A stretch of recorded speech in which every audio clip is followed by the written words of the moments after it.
All right, all right. Can everyone hear me okay? I like the energy. Let's do it again. Can everyone hear me okay? I love it, I love it. So I had notes. Do you want me to go off the notes or no? All right. Wing it. See, I put it in my pocket. Well, first off, welcome Indivisible, Illinois. Let's make some noise for y'all. Yes, yes. This is the way I need to start my morning off every morning, as I am 53 days into becoming the 51st mayor of the city of Urbana. We've had a lot of amazing and exciting things that have taken place. I got my first budget passed. I didn't argue with too many city council members. And the community is excited. So thank you all for the work that you are doing within our community, within our state, as we are fighting against some pretty, trying to stay PG, you know, Ray. I'm trying to keep it clean, right? We're fighting against some pretty hardcore forces, you know, at the federal level. So the work that you all are doing, obviously, it goes beyond words and saying the impact that you all have. So I appreciate being in the midst of you all. I want to give a special shout out to our very own Marci, who has played a vital role. Yes.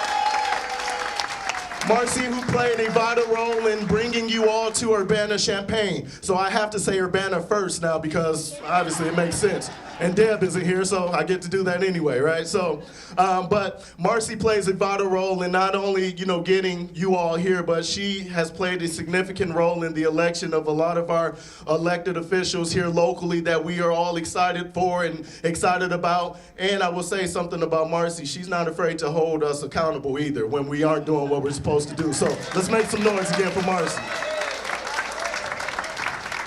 But again, as you see, I am dressed down. I typically will wear a suit, right? Like most of the time. I'll give it suited and booted, but I'm leaving here going directly to Jetty Rose Day, which is our community annual, our annual community event that we are having. So I'm dressed for the sun. I'm hoping that I don't sweat too bad, but we're gonna have a good time. But it's functions and organizations and things like this that, again, keeps me encouraged, keeps me wanting to stay in the fight, and I appreciate each and every one of you being a part of this fight. So on behalf of myself and the Champaign Mayor, Deb Finan, we welcome you to Urbana, Champaign. And while you are here, be sure to navigate your way through the neighborhoods, through the community downtown. If you just jump over Wright Street, you'll be in the amazing city of Urbana. There's a lot of fun things to do downtown. I would love to see you. Thank you all for being here. God bless.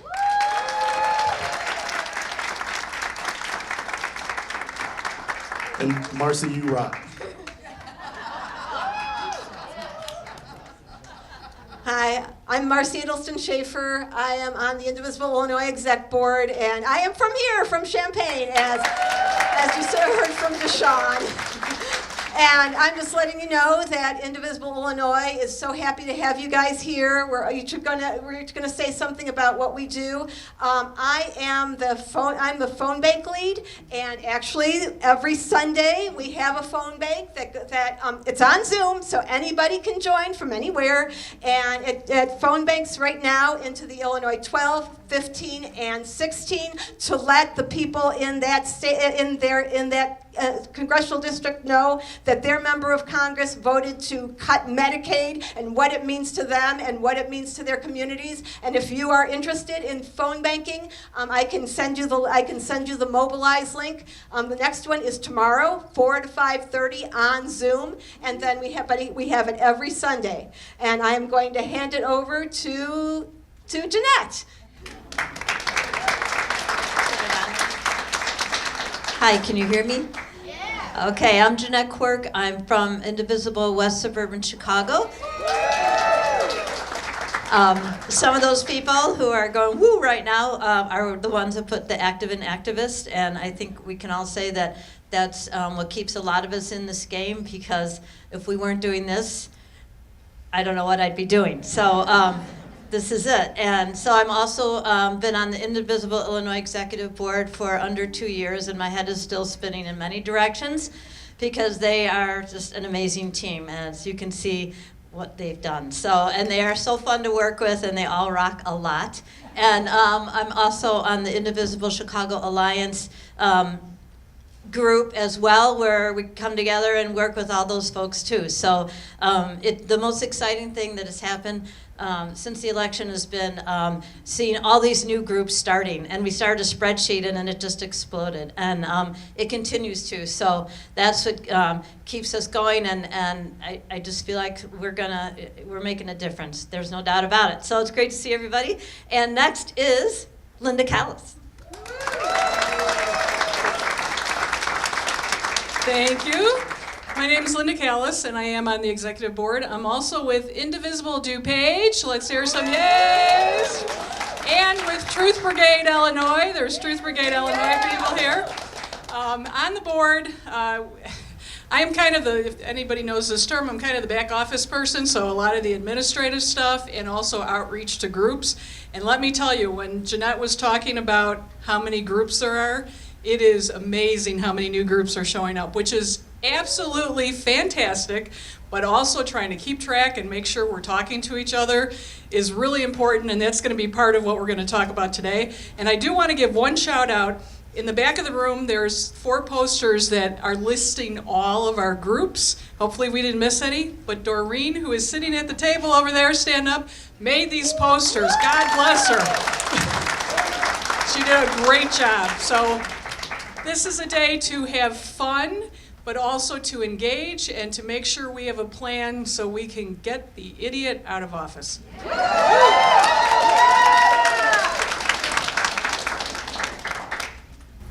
Wow, look at the crowd here. We've got around 200 people from all parts of the state. My name is Patrick Watson. I'm also on the Indivisible Illinois Exec Board. Now, let's see where people are from all around the states. Is there anyone here from Chicago? All right, we've got Chicago in the house. Is there anyone here from the northwest suburbs? Get the northwest suburbs here. Anyone from the Rockford area? We've got some Rockford folks. Anyone from Joliet area? Get some Joliet folks here. Anyone from the Quad Cities? Get some Quad Cities people here. Anyone from Southern Illinois here? Get some Southern Illinois. How about Champaign? Other parts of Central Illinois? All right, looks like we've got folks here from all parts of the state. We're so happy to have you all here. I know that I'm fired up for today. I hope that you all are fired up and ready to go. So we've got a great program for you here today. We're going to hear from some folks from Indivisible National. We're also going to hear from some coalition partners who are going to tell you about some of the pressing issues of our time right now. We also are going to hear from some elected officials as well. We've got a member of Congress who will be here. We've also got a state senator who is here who will speak about just some of the things that are happening in DC as well as are happening in Springfield and how we can continue to make progressive change in our communities and how we can defy Trump and make sure that the rule of law is being followed in our state. So we're so happy to have you here today. So I'm Patrick Watson. I'm on the executive board for Indivisible Illinois. I chair the voter outreach committee as well as the communications committee, co-chaired along with Marci. There's a lot that we're doing on those committees. We're going to talk with you all at the end about how you can get involved with those committees. Marci already spoke a little bit about some of the phone banking that we're doing, but we're also doing canvassing in various parts of the state, and that's very important that we canvass in some of these areas. There are parts of the state where we know that the members of Congress don't necessarily reflect our values. So we're going into those districts and we're talking with voters just about their elected officials' positions on the issues. We're not going in, we're not talking about candidates, we're not talking about parties, we're specifically just talking about the issues and their voting records. So we hope that you're able to join us for our neighborhood canvass program that we're going to be doing directly after this convening. You'll hear a lot more about that. You can sign up for it on our website, so you'll hear more details on that. So, without further ado, I would like to go through the agenda for you all. You'll have a copy of the agenda. You all can see that we've heard from Deshawn. We're going to do the welcome, which we're doing now. We're going to hear from Katie as well as Aya, just about Blue State Defiance here in Illinois. That'll be our next panel. We're going to follow that up with our coalition partner panel. You're going to hear from folks from the Illinois Coalition for Immigrant and Refugee Rights. You'll hear from the ACLU as well as the Illinois Environmental Council. They're going to tell you about some of the pressing issues that are happening here in our states. Then we're going to do a regional breakout where you all are going to be able to plan for the next 2 years, 2025 and 2026, specifically in your region. Then we're going to have lunch. We'll have some guest speakers during that lunch. Then we're going to have our congressional member forum, where we're going to hear from U.S. Representative Robin Kelly. We're going to have a bit of networking. We're going to then have those regional reports. So everything that you spoke about during the breakout session, a few members are going to come up to the front and they're going to present that to the larger group about how we are going to be a defying state and how we're going to defy the authoritarian takeover. So I would like to introduce our first panel members now, who are going to come up and they're going to tell you about Blue State Defiance. They represent Indivisible National. Katie, who is the Indivisible Associate Organizing Director, she's been in that role for a number of years. She leads our region in that role, so she is the boss of our regional organizer and others within this region. And we've also got Aya, who has been a human rights advocate for a number of years. She's done great work on that, and she is the Indivisible Senior Policy Manager. So she's going to tell you about just the policy of Indivisible as a whole. Hey, everybody. Hey, everyone. So as Patrick said, my name is Katie Guare. I'm on the organizing team, so I work with all of our regional organizers. So your organizer is named Liz Hayes. Has anybody met Liz? Yeah. Couple people? Yeah, Liz. Woo! So unfortunately, Liz couldn't be here today, but she sends her regards, so I'm going to do my very best to sub in. And we're going to talk about Blue State Defiance and all of the ways that we can use our power as Blue State residents to, stick it to Trump. Hello, it's so nice to be here today. I've actually come to Chicago so many times, but I forgot that the rest of the state exists. So this is such a treat. But it's so great to be with all of you. I've actually only been with Indivisible for about 10 months now, but it's felt like 3 years because I do policy work and my portfolio is democracy and voting rights, but everything feels like a democracy issue right now, as we all know. So I want to get a raise of hands. How many of you have already been doing Blue State Defiance work or are familiar with it? Come on. No, okay, after we explain it, you're going to all be raising your hands. You've definitely been doing Blue State Defiance work. So I think contrary to what we believe, we're constantly focusing on the federal process, even when it comes to elections. We're always thinking about voting for the president, voting for congressional members, but we forget about the state. Now, what is Blue State Defiance work? It's pretty much just taking all of your energy and focusing on your leaders within your state. And why is it so important right now? Because as we all know, our federal institutions are actively being weaponized to pretty much progress Trump's authoritarian agenda, which we've been seeing on every level of the federal government, within Congress and everything else. Congress in particular is gridlocked and complicit to Trump's agenda, and we simply cannot wait for some kind of federal fix or rely on it, at least not alone. Congress is good for some things, but your state is actually a lot better on a lot of different things. So we need to be building from the ground up, in and out of Trump era, right? This should be happening under every president, because no matter what happens on the federal level, your state can actually protect you from a lot. Blue states are our firewall, and they have a lot more power than we think they do.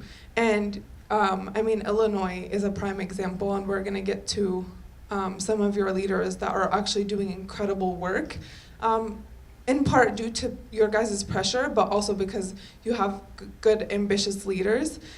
So when we talk about state leaders, we're talking about governors, attorney generals, the state legislature, the mayor, the city council members, your counties, so many different layers of our government on the state level that are here to protect you and to serve you, probably a lot more than Congress will, because as we know, Congress is run by billionaires.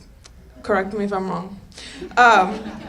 Here's the thing is, blue states can slow, block, or refuse to implement any kind of federal overreach, and even lead by examples like Illinois leaders. And they can form compacts and alliances like we've also seen happen when Trump was elected the second time. And it's not just defiance in a sense, it's innovation where the federal government continues to fail us, again, in and outside of a Trump era or a Trump presidency. And right now, obviously, the stakes are existential. We're in a crisis. We've completely crossed every red line.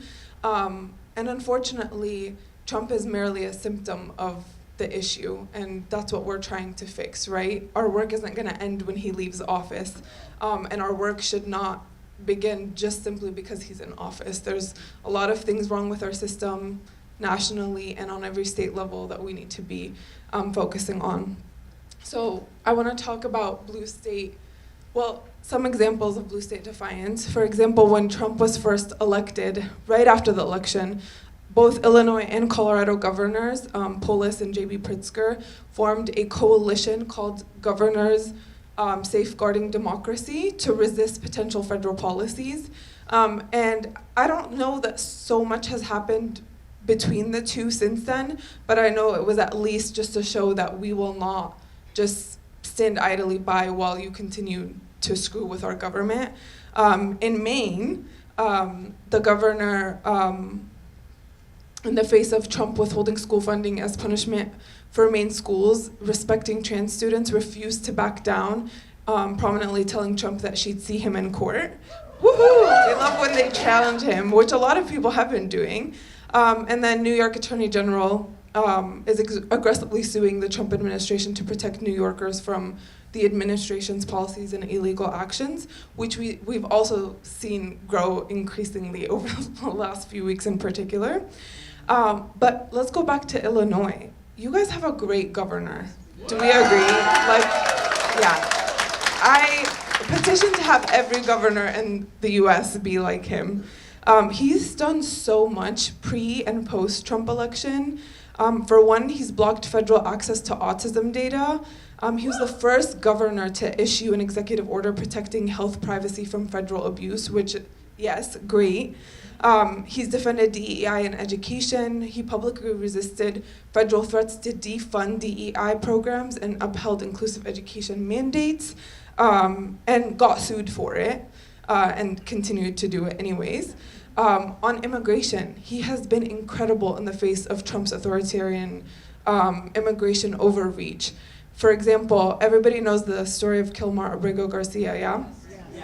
And so he responded by announcing that when he was deported to El Salvador, he responded by announcing that Illinois' state pension funds would divest from El Salvador, essentially boycotting their government because of its role in unlawful deportations. And he also ordered a review of Illinois state contracts for any businesses or any business to go to El Salvador companies.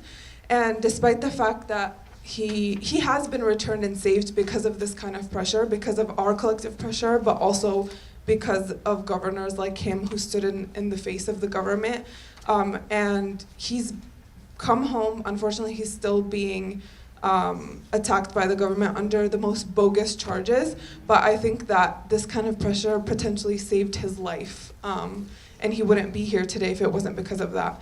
The governor also expanded sanctuary protections pre-Trump. In 2021, he passed the STATE Act, which expanded sanctuary protections across the state. Woo! So he has been incredible. I'm sure you guys know that, but he is a prime example of what we want from our state elected officials on every single government, for them to take action, for them to protect their constituents, and no matter who's the sitting president or Congress, to say that, like, I'm going to prioritize the people and not big money. So the whole point is that when federal government becomes the threat, which we've seen for quite a long time, again, even before Trump, the state needs to become the shield. And Illinois has proven that they can do that. So now we just need to continue to organize, to expand, and to build statewide defiance network to continue to stand in the face of that. So I'm going to pass it to Katie to talk a little bit about how you can all do that.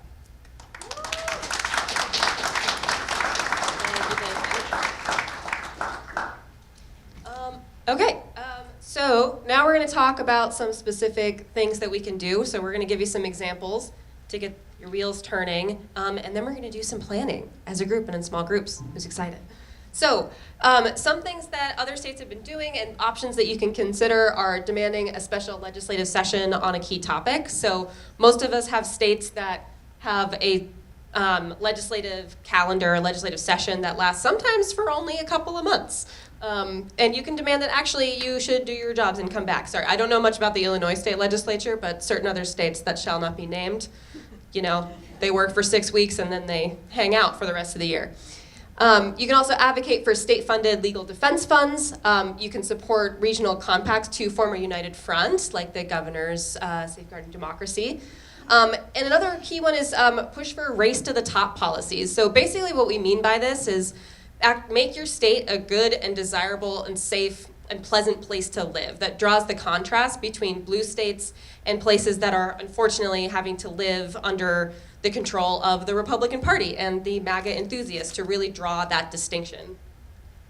And you can request protections for people traveling from those red states. So a lot of us in blue states have people coming from red states to seek things like abortion care or transgender health care, or immigrants looking for a safer place to live, and you can support protections for those people.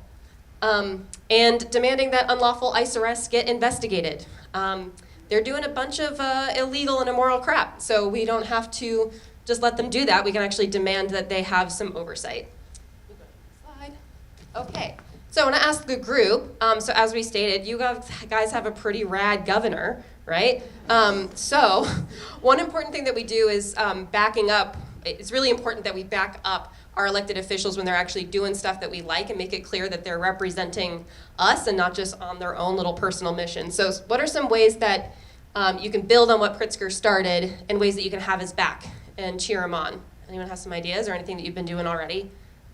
Well, he's just announced he's going for a third term. We can canvass for him.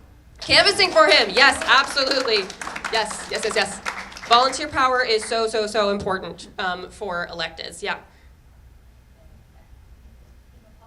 Yeah, give him a call and thank him, absolutely. Yeah, let's do one more. You can become a precinct committee person, and what Pritzker did last time is if counties had 80% of Democrats precincts filled, then you could put them on that county line. Oh, interesting idea. So sorry, become a precinct committee person. Okay, yeah, get on the local government.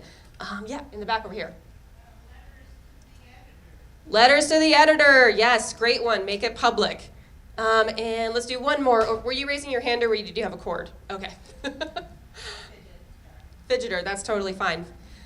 Yeah, those are some really, really great examples. You definitely want to make it public. Letters to the editor are a great example. Posting on social media to show your support. Volunteer power is super, super important. And I love actually getting involved with your local government. We should all be doing that. And you can Okay, so now we're going to talk about how to build a statewide campaign. This is the fun stuff. So when we talk about campaign planning, what essentially we're talking about is a plan for all of you to take action together on a single shared vision to get something, to accomplish a goal. So first what you want to do is identify what's at stake. So what are federal threats that are imminent or already happening that affect this, your state that leaders can act on? And what existing protections might need some reinforcements. Is there anything that's under threat from the Republicans in your legislature, for example? Second, you want to build a coalition. So this can mean getting others outside of Indivisible groups to help you, to team up with you.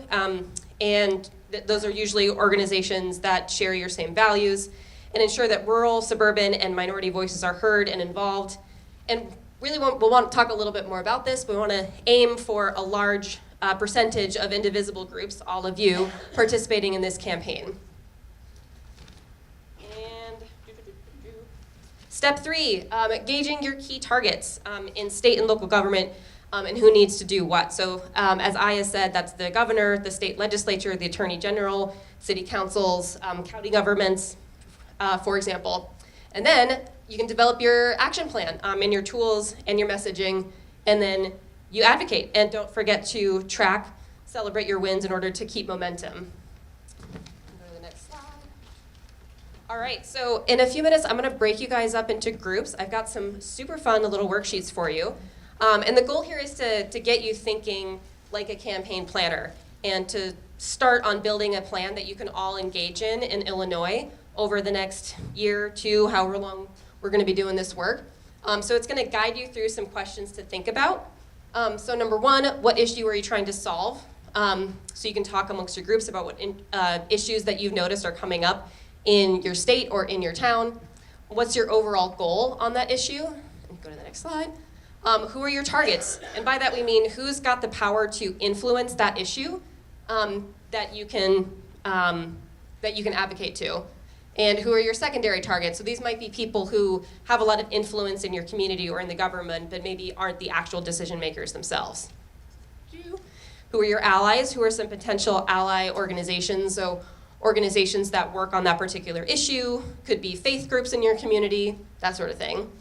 What tactics will you use? And you can think about that in terms of what would be effective, what would get attention, what do you already have skills in that you can use. So for example, maybe you've got some great writers, so you want to write some op-eds and LTEs. Next one. And what roles do you need to fill? So campaigns take a lot of people power. So what roles are you going to need in order to pull this off? And number 8, your communication strategy.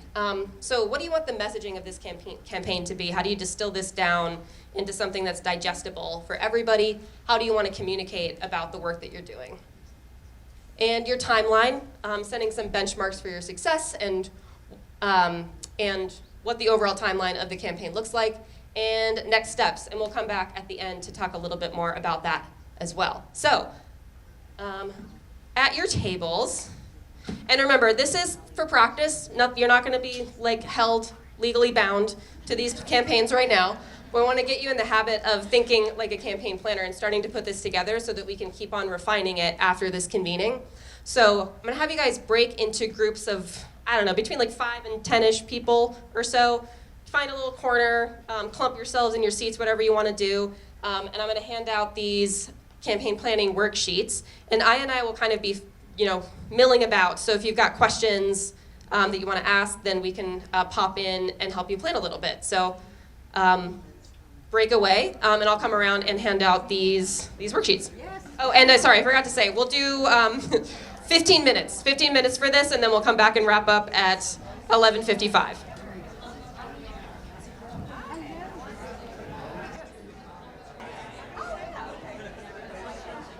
All right, if you can hear me, clap once. If you can hear me, clap twice. Yay! Oh my gosh, thank you everybody so much for just diving into that and just being ready to go and to start planning. How did that go for everybody? Thumbs down, thumb scale. So terrible, I hated it. This was great. This is it. Okay, some thumbs up. That's great. I'll take it. Not enough time. It's okay. We're gonna talk about next steps. So did anybody talk about anything in your group that you thought was like a really cool idea, or a question that you guys were that was like continually coming up that you want to share? Yeah. The cool idea is to monitor work sites for ICE. Monitor work sites for ICE. Love that. Love that. And I imagine that a lot of your communities have websites or social media accounts that they're using to report that too. Yeah.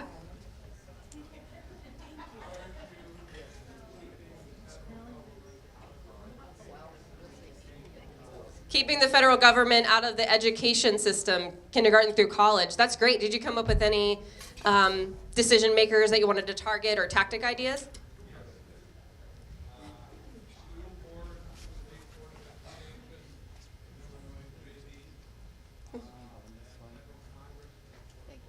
Awesome.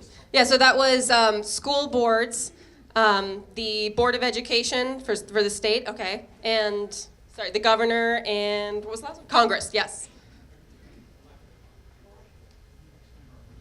Awesome, awesome. That's a great idea. Any other ideas? Come up, yeah, over here.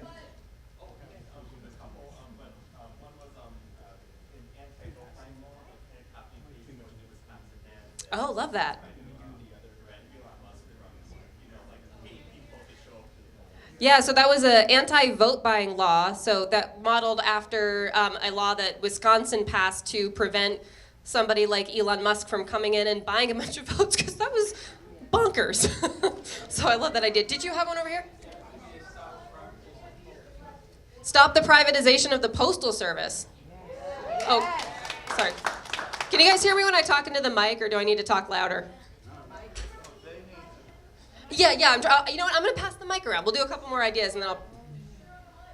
Yeah, got it. Any other ideas? I think I saw a couple hands, but I lost them. Stop privatization of everything, including education, post office, everything. Love that. Love that. Did you come up with any tactic ideas or decision makers for that? I didn't. What?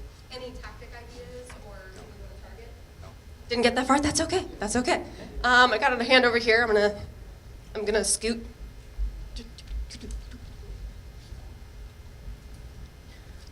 Well, we started with the idea of safety of visitors and how that had to do with people coming into town for abortions and things like that, and how eventually what that could lead to is them actually looking at restricting whether or not we could have our own vaccines and things like that in the state.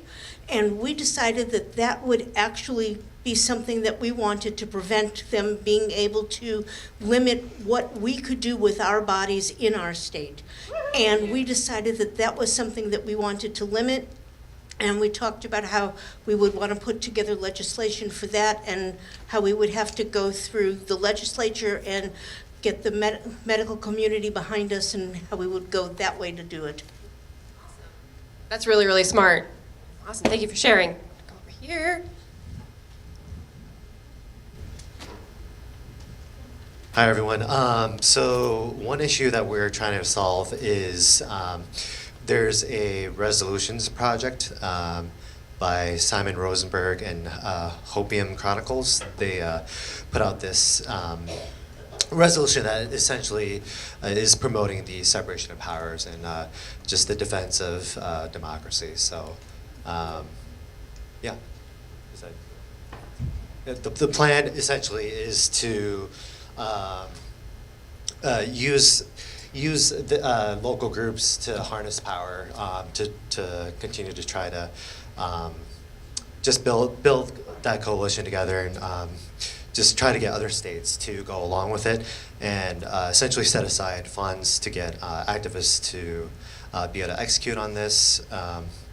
There are different localities that obviously have different needs and resources, so I think the main goal with our group is to try and get just kind of the small granular pieces tackled first, whatever's reasonable for each locality and region, just more practical based things. So, and then, sorry, I was in the bathroom earlier, so are we talking about the target as well? Yeah, if you want. Okay. So the target is really it really depends on each locality. There's a member from our group in Rockford, so it's really challenging because they don't even have a website currently, so it's really specific to each niche. So, but really, one of the first steps we discussed was trying to research different bylaws and groups to see who has sort of the power and influence in these regions, to be able to get this on the agenda, and just get some clarity on paperwork and dates that we would need to get a better understanding around, and get folks such as city council members involved, and local township board members as well. So. Yeah, and that's a great example that you don't have to be subject matter experts, to create your plan. You can find people who are. Hi, thank you so much. So our group is really trying to think through two different approaches, one of which was trying to hold those working on behalf of ICE allegedly to prevent them from masking, and also ensuring that they are being held accountable in terms of badge presentation, and then executing their processes in a way that is legal, that is nonviolent, and that follows a specific process, as opposed to what is happening right now. The other thing that obviously comes, I think, into play with the larger those processes is enabling the conditions for those types of arrests to take place, and trying to figure out how to unthink that, rework that, and create and enable conditions that are not going to lead to mass kidnappings. And so part of this is disinformation and the ways that that is being circulated in our communities, trying to think through not limiting the distance, but reducing the distance in terms of good immigrants and that larger conversation and the legal way to immigrate, putting humanity, decency, integrity back into standing up for folks who are of mixed household status, who are documented, who are undocumented, whatever it might be, and then trying to enable and mobilize various community organizations, the experts, as Jacob was saying, who may be able to fast-track communications to create a more informed citizenry and therefore a more active citizenry. Yeah, absolutely. Identifying those allies, love that. Let's do one more. We identified at least two issues that we'd like to work on. One is we're having difficulty recruiting candidates for local offices. In our local election, we couldn't have a primary. We had to have a caucus because we just couldn't recruit people. And all politics is local, so we have to start locally. And we have a couple of ideas how to recruit people locally. One is to find out who are the most vocal at school board meetings and other meetings like that, see who's active on Facebook and communicate with them and try to recruit them. We are activists here. Think about the term finding proteges, finding people like us and recruiting them. So that's one issue. The other one, we think we would like to leverage, Trump is underwater right now, and we'd like to leverage the animus, the dislike for Trump into the 2026 midterms. How do we do that? And one way to do that, we're finding, looking at others who are doing it, is if you look at the Republicans' Facebook pages, and they're saying how wonderful they are, and they're saving money for this, and they're making America great again, you read the comments, and they are 90% negative. They are people like us saying, you're not going to make America great by getting rid of health care. You're not going to make America great by getting rid of immigrants and arresting people without warrants. So think about communication on social media to counter their propaganda. Don't let their propaganda rise to the top. Counteract their propaganda at every step. Love that. Awesome. Those are some really, really, really, really good ideas. You all are really, really smart. Okay, so I want to talk a little bit about some next steps before we wrap up here. So, what do we do with all of these different ideas? How do we narrow things down? How do we actually create a plan as a state? So, I know that a lot of this you're going to be talking about over the course of the day and after the convening. But the first thing you want to think about, or one thing you want to think about, is developing a process for indivisible groups across the state to formally come together on this campaign, whittle it down, and make it official, to fill in the blanks and actually put together your actual official plan. And the benchmark that we usually think about in terms of is about 80% of groups being on board with this, to give you a good number that is representative of the state and represents a lot of buy-in and alignment on the overall plan.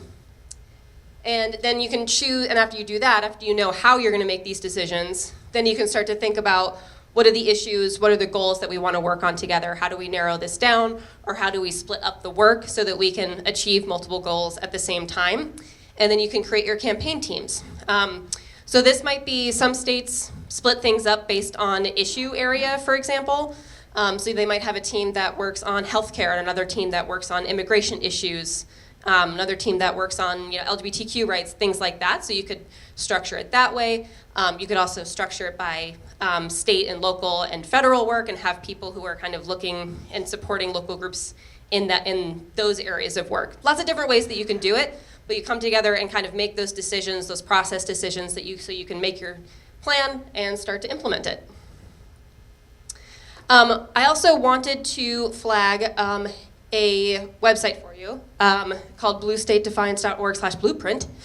where we've got a lot of the information that Aya talked about. I actually wrote most of these materials, so has a lot of the information, a lot of the examples of blue state defiance, and things that states can do to defy Trump, written down in various materials for you that you can access on this website. Definitely recommend that you check that out after the convening.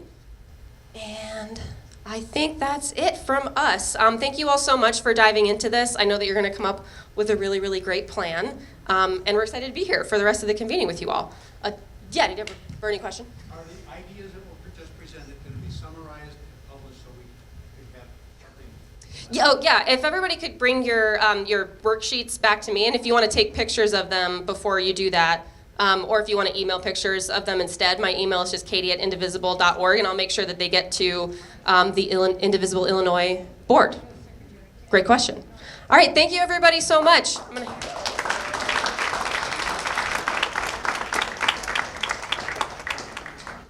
So without further ado, I'd like to welcome our panel. We've got three fantastic members who work on policy all across the state. We've got Ed Yanka from the ACLU. He is the spokesperson for the ACLU, Illinois. We've also got Fred Tsao from the Illinois Coalition for Immigrant and Refugee Rights. He's the Senior Policy Counsel. And we've got Kate Caldwell. She is with the Illinois Environmental Council.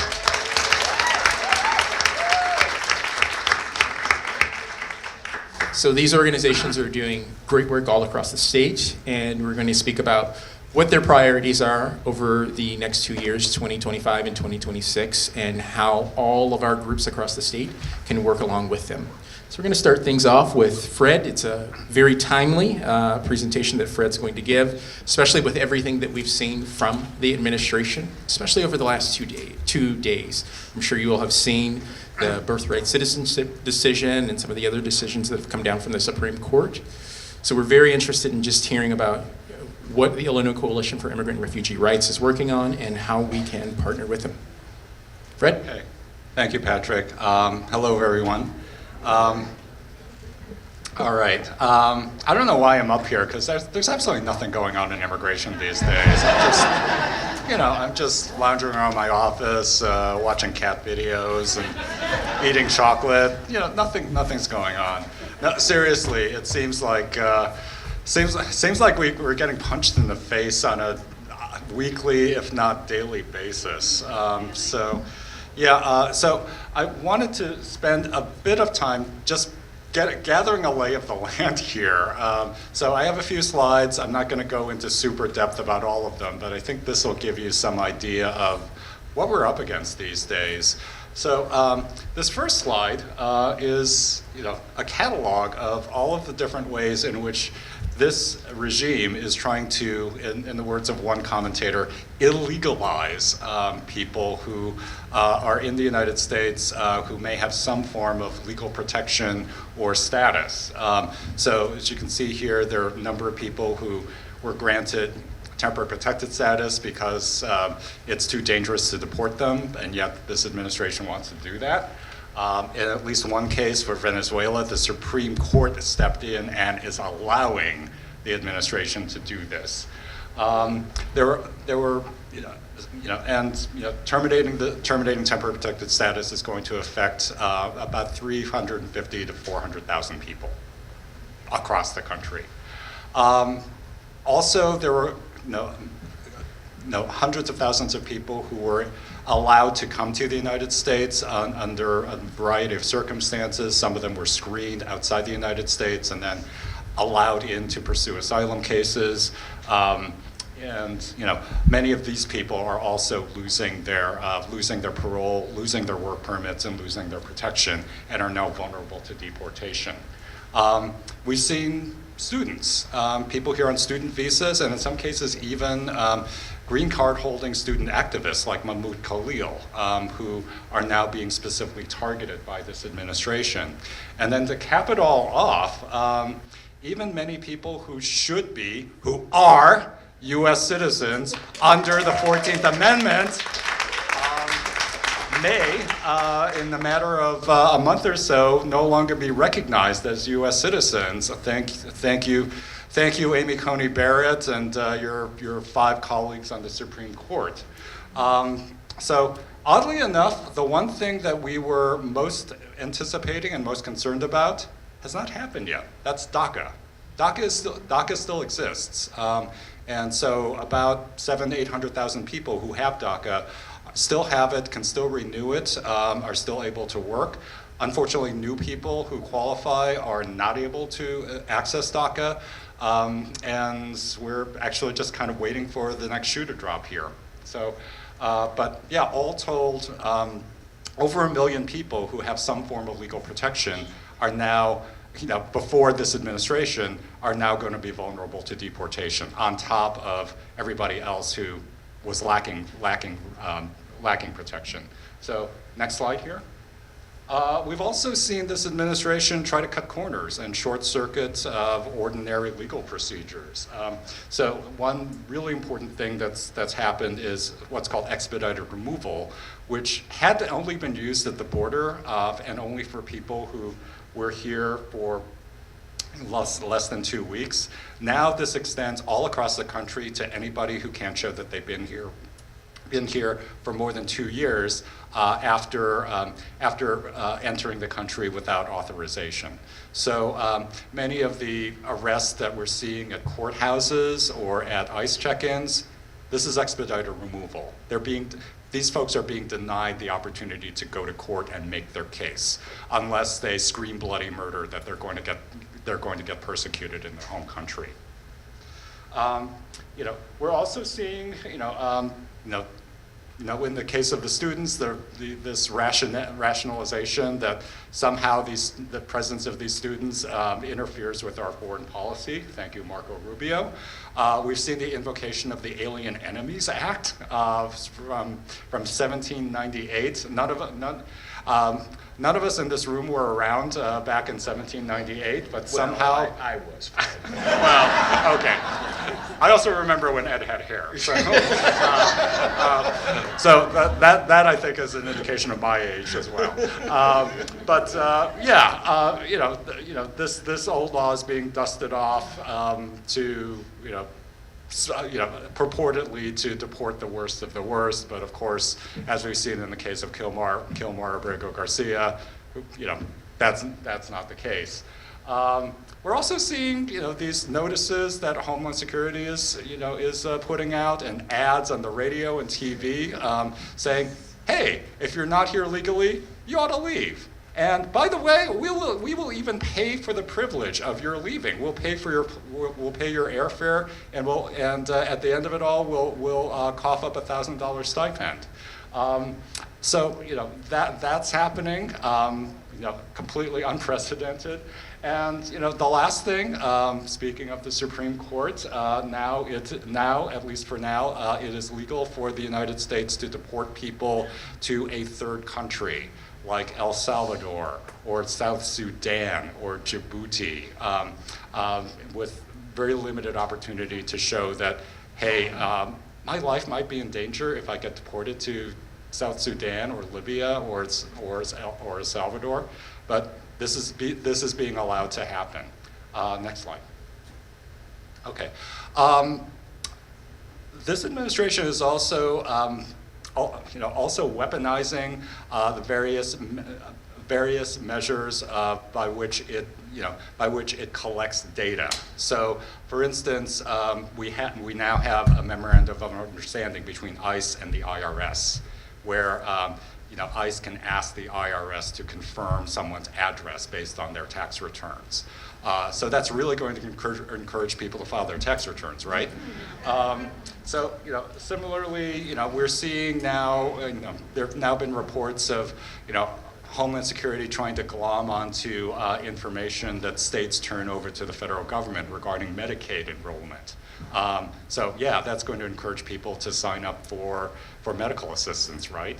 And then, we're also seeing recent reports of ICE submitting FOIA requests to the Chicago Police Department, or trying to get information about our people who applied for municipal IDs in Chicago, and also trying to get access to to Illinois State Police gang databases in order to just hoover up all this information to identify people for deportation.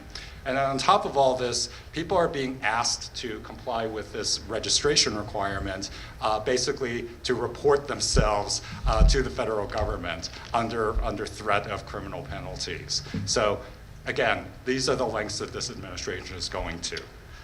Next slide. Okay. The last thing I want to cover here, this last bucket, is obviously on top of all this, we're seeing just a real intensification of enforcement activity.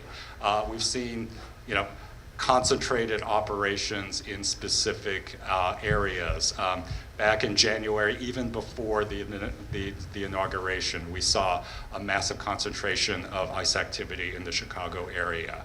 A few weekends ago, we saw a massive concentration in Los Angeles and raids at car washes and day labor sites and fields and lots of other places where ICE may be able to pick up undocumented people. We've seen, any number of other federal agents get dragooned into immigration enforcement: DEA, ATF, the Marshal Service, Bureau of Prisons, IRS investigators, and now, now as we saw in LA, the deployment of the nationalization and deployment of the National Guard and even the Marines in LA, supposedly to keep the peace. I understand those guard troops and Marines are not doing much of anything because LA was already kind of peaceful, and so their presence is really superfluous. We've seen ICE enter into a whole spate of agreements with local and state police departments in other states, to again, be a force multiplier in their deportation efforts. I should add here, that crap is barred in Illinois.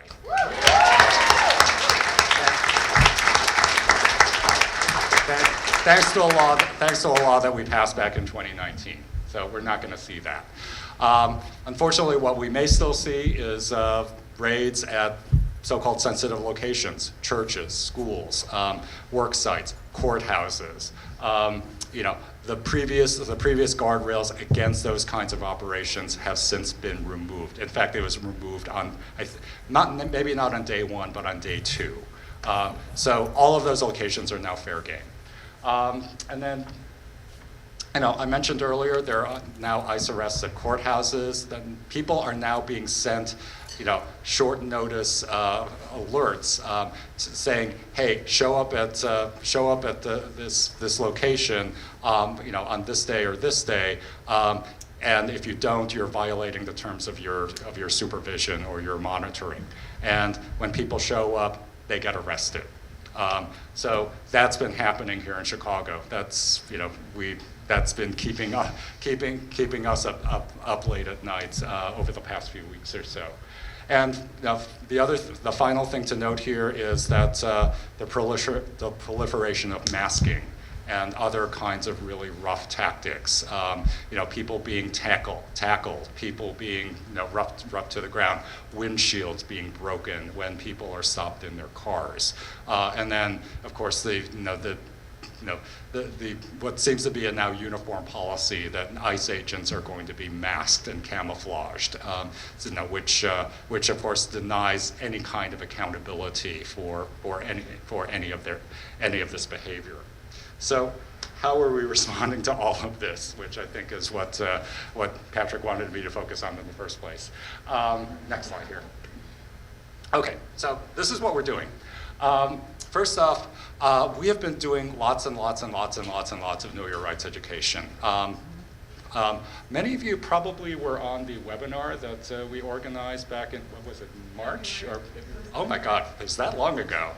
Okay, yeah, 1,000 people, participated in that webinar, And we've been holding webinars and presentations and trainings, community events, trying to get the word out regarding what rights people still have under the U.S. Constitution, particularly when they're confronted with an ICE agent at their door or in their car or in a public space or at their work sites, but then also informing people how to prepare in the events that how to prepare for the possibility that they could face arrest, and also what they can do, what they can do if in the event that they are arrested. So we've also been developing a really strong network, our family support network, that has a hotline. Unfortunately, I didn't bring cards or placards with the hotline number, 855-435-7693. I should have put it on the slide as well. 855-435-7693. And I'll repeat it as many times as necessary. So this is a live answered hotline where that's 855-435-7693. Okay. One more time. 855-435-7693. Okay.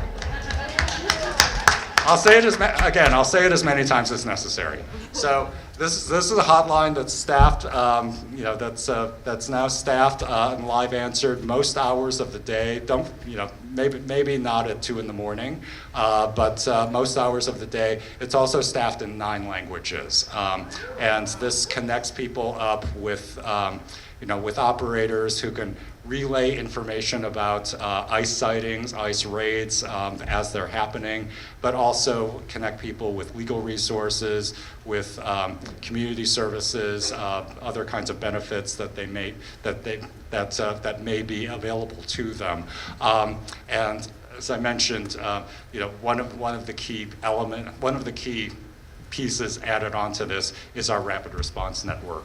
We have 24 rapid response teams throughout the state, including one here in Champaign, that when informed by information from the hotline or other sources, we can go out, we can go out, investigate, verify that something happened, speak with witnesses, try to document as best as we can, and also work with people, family members and others who are left behind, and try to connect them up with supportive services.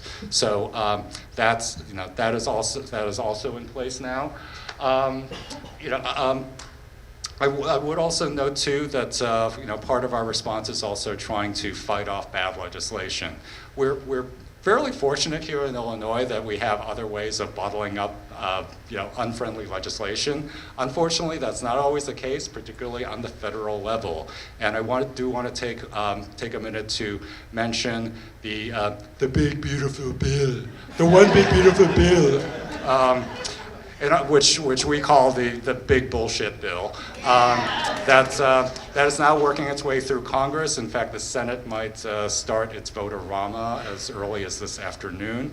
Congress is complicit in all of this. And in fact, not only is it complicit, it wants to provide massive amounts of additional funding for all this crap, and to the tune of $126 billion over the next several years, including $45 billion just for immigration detention. Jailing people, tearing them away from their communities, and keeping them in really horrible conditions in mostly private prisons. These kinds of really inhumane warehouses that are now proliferating. So I think we're fortunate in that Senator Durbin and Senator Duckworth are almost certainly going to oppose this.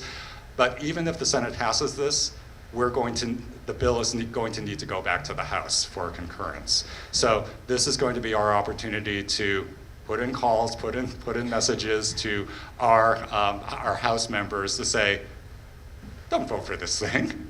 I think most members of the Illinois delegation are going to be good, but I think I heard mentioned earlier about the 3 outliers, throughout the state, who I'd like to think are not complete lost causes, though I suspect at least one of them.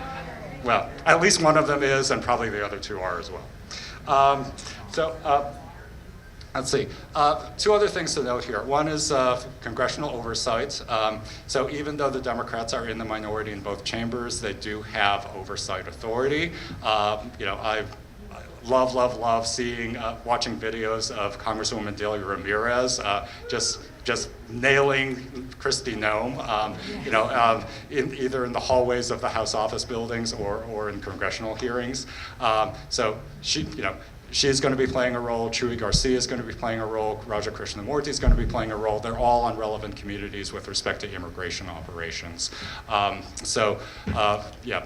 We need to make sure that, as is Senator Durbin and Senator Duckworth. So we need to make sure that they are doing their job as well. And then the last thing I'm going to mention is local and state level advocacy.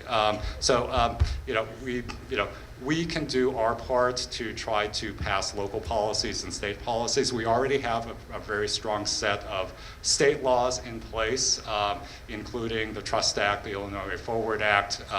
We just this past spring, we passed the Safe Schools bill that should restrict ICE raids at schools. When Governor Pritzker signs this, and I'm saying when, not if, schools will need to craft policies on how they're going to respond if ICE shows up at their doors. So that's going to involve lots of local advocacy among schools and school districts. Keep an eye out for that. And there may be other things that we may be able to do on the state level that are going to be much more protective. So looking forward to working with all of you on getting that done. And yeah.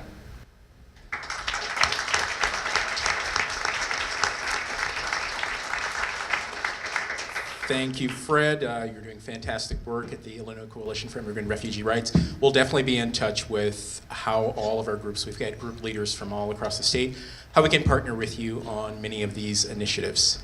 So next, I would like to introduce Kate Codwell from the Illinois Environmental Council. Kate is the Executive Policy Director.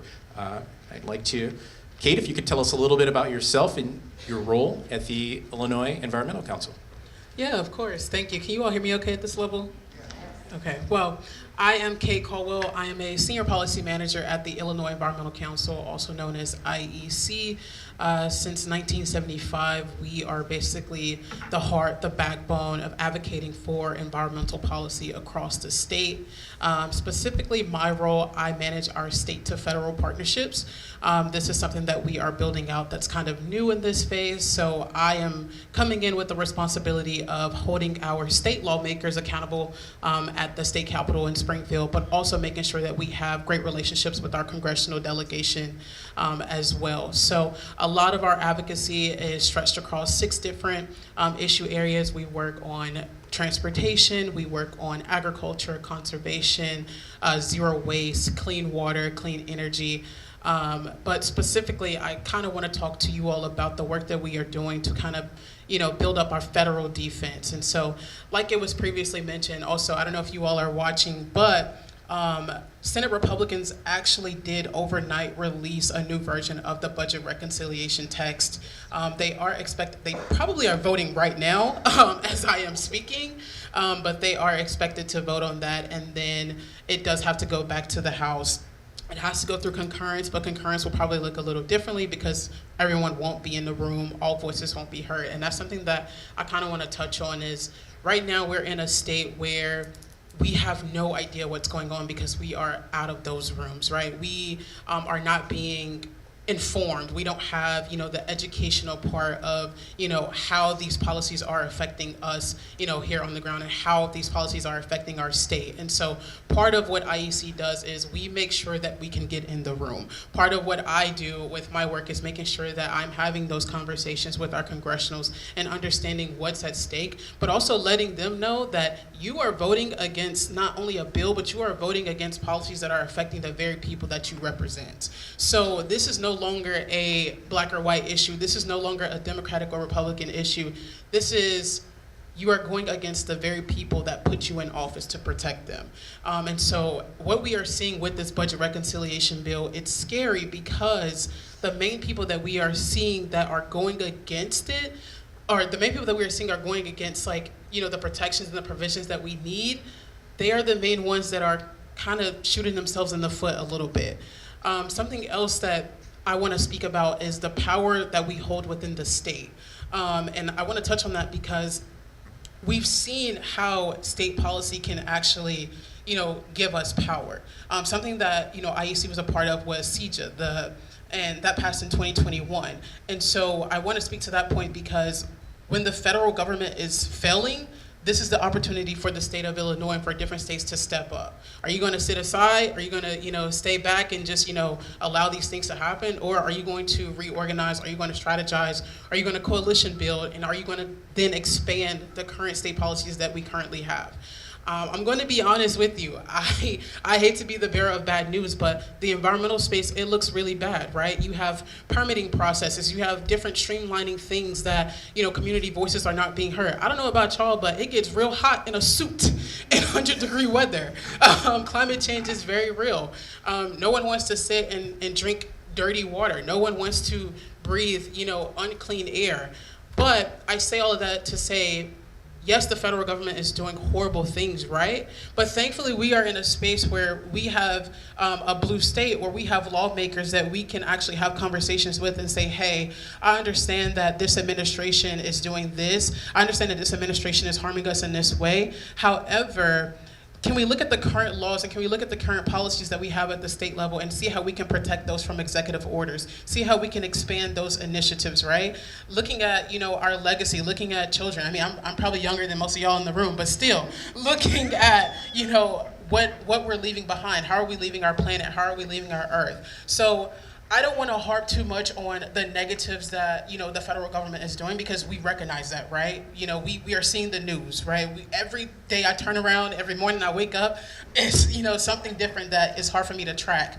But the one thing that we can do is we can use our power and we can use our voice. We can community build, we can connect with each other, reach out to the Illinois Environmental Council. If there's something that's happening downstate, Central Illinois, Chicago, and you're like, hey, I don't have much faith left in the federal government, but I have faith in the people that are around me, and I care about my planet, I care about the environment, so I'm gonna reach out to you and let's see what we can do. Let's take advantage of what we can do. So let's connect with our local leaders, let's connect with our state leaders, right? It's gonna be a rough 4 years. I'm not telling you that it's about to be peaches and cream, because it's not, right? But I am saying is that sitting in this room, look to your left and look to your right, I guarantee you there's something that you can connect with one another that you're concerned about. So take that anger that you have, that frustration that you have, take this big bullshit of a bill and do something about it, right? Utilize your resources, utilize the people at this table, right? It's scary, it's a long road ahead of you, but I strongly believe if you are passionate about something, you have a purpose and use that purpose. And so I'm just gonna close with, there are a lot of federal policies that, will shape, the future, right? There are a lot of things that we feel like maybe can't be undone. There are a lot of, there's a lot of uncertainty. I mean, they're even trying to sell off our public lands. So I would say use this anger, fuel it to do something greater. Don't give up. Don't quit. This is what they want you to do, right? This is what politics is. They want you to feel like you're powerless. They want you to feel like, there's no hope left. They want you to, just stop calling. But no, continuously contact your lawmakers. Continuously contact your neighbors. You have to become your own scientist. Do it. If you have to go outside every day with the air monitor and track every day and every night, what's changing, do it. If you have to test your water, do it, right? And it's not easy. It's not. But this is the pivotal point. This is going to distinguish between who really cares about their environment, who really cares about their future, and who's just going to sit aside. So with that being said, federal government, maybe it's not in the state that we want it to be. We don't know what the future is. We know that we're kind of like on a downhill, but at the same time, we do have a state that we can trust, and we do have state lawmakers that we can believe in, and also at the local level. So it's about accountability. It's about coalition building. It's about bringing your community together, and actually like being involved in the change that you truly want to see. So I know IEC is here as a resource. ACLU is here as a resource as well. Utilize your network, utilize your connections, and yeah, that's all I have, y'all. But it's rough, but we got this.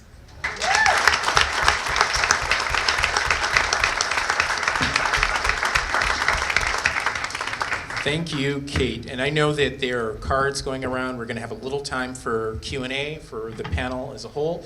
So if you do have a question and you didn't get a card already, raise your hand, and those cards are coming around the room for questions when we get to the Q&A period. I'd next like to introduce Ed Yanka. Ed is the American Civil Liberties Union Illinois spokesperson.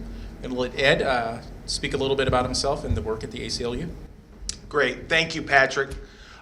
It's really a pleasure to be here this afternoon, and it's really great to be back in Champaign. Down? Okay. Not the first time. I was thinking as I was driving down this morning, I was in Champaign-Urbana in the fall of 1980. I am the oldest person up here. So, and I remember getting up and dragging myself to class on the morning after Ronald Reagan was elected president and thinking it was the end of the earth. Live long enough, you'll see everything. But what I say that in ways because I was really not prepared for that moment, but we were prepared for this one. They gave us the playbook in Project 2025. And last year, the ACLU, with our national office, with affiliates, with partners across the country, prepared for this moment and what we would face.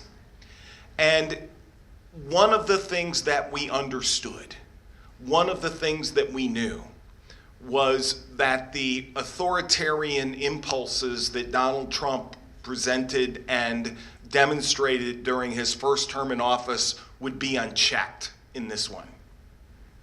And I want to just digress for just a moment on that because I think there's an interesting thing that's happening across the country, and especially sort of in the media narrative around these authoritarian impulses, which is sort of three things, which is either one, acting as an authoritarian is simply portrayed as being strong.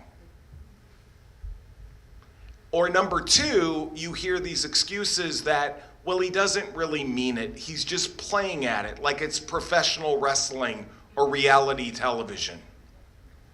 And then the third thing you hear is, of course, that this is just the cover to his actions, which really are enriching himself and his family and his friends.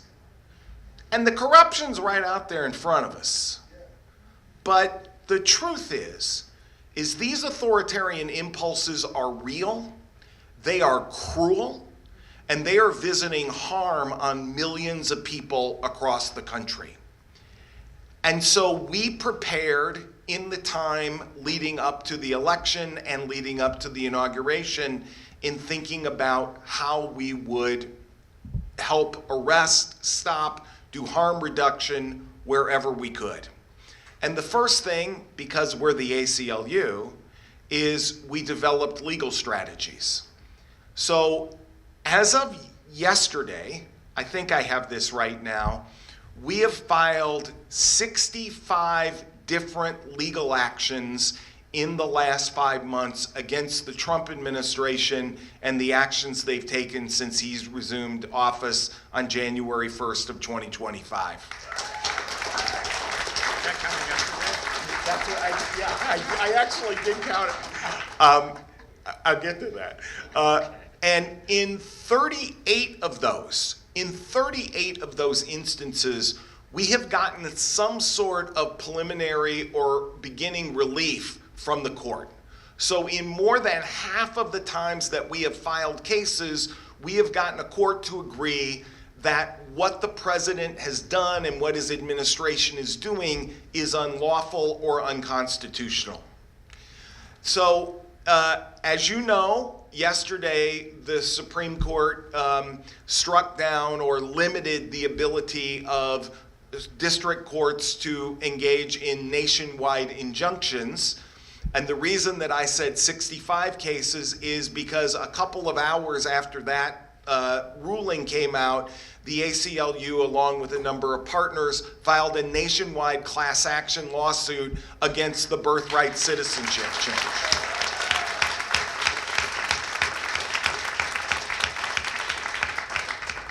The reality is that we are going to continue to fight, even if we have to work more strategically, even if we have to work harder at the cases that we do, even if they have to be larger, take longer, do more, look at whatever we can. We are ready and stand ready to fight in every single district across this country, if we have to resist this onslaught of cruelty against people.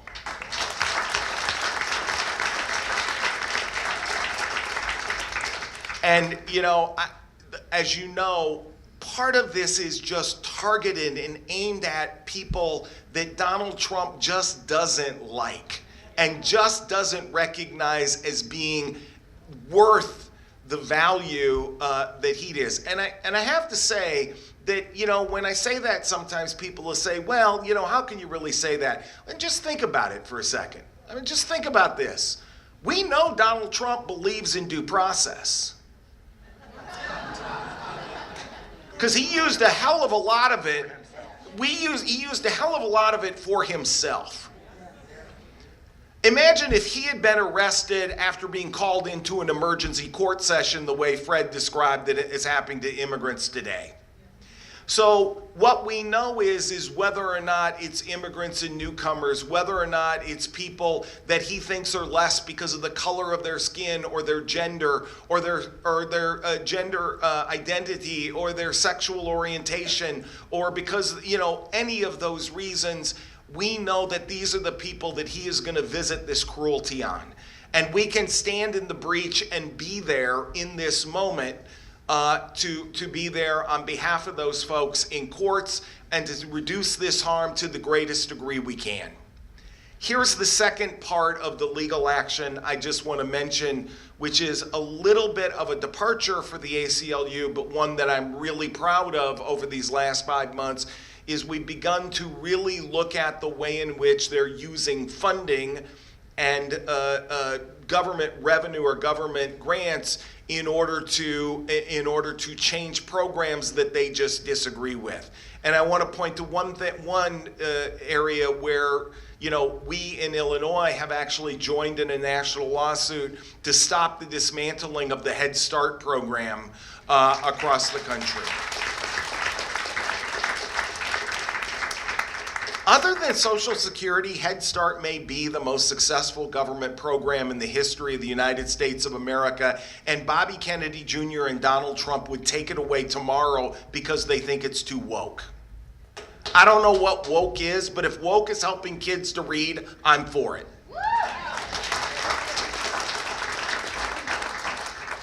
But as we do these things, here's the second element of what we've been thinking about and specifically thinking about with my colleagues in Illinois.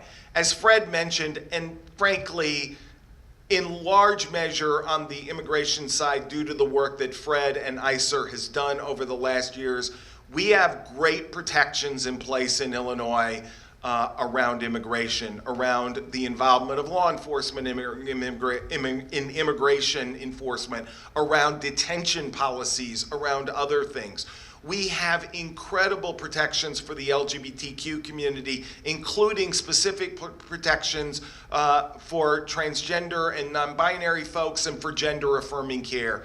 And we have important protections around school curricula and around freedom, academic freedom in Illinois. We need to, A, look at those and figure out where we need to fill in the gaps. Fred mentioned one in the school policy this year where they did a good job of identifying one more step we need to take. We need to look at what else we need to do in Illinois and put those protections in place. But here's the second thing. We have to make sure that they're enforced all across Illinois. And that's where all of you come in. Because none of us up here can be everywhere. But you are.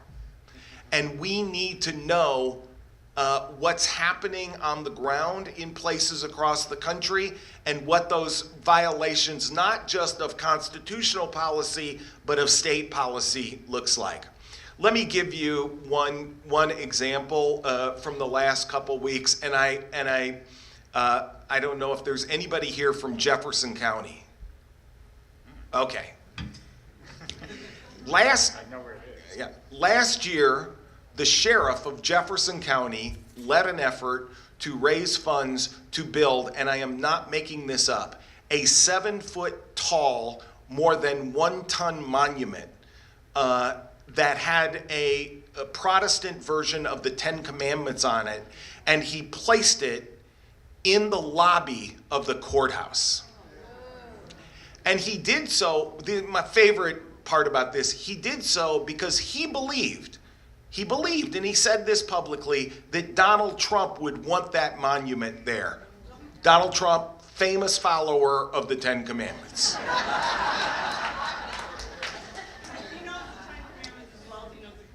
Right. Thank you. I'm going to steal that line, by the way.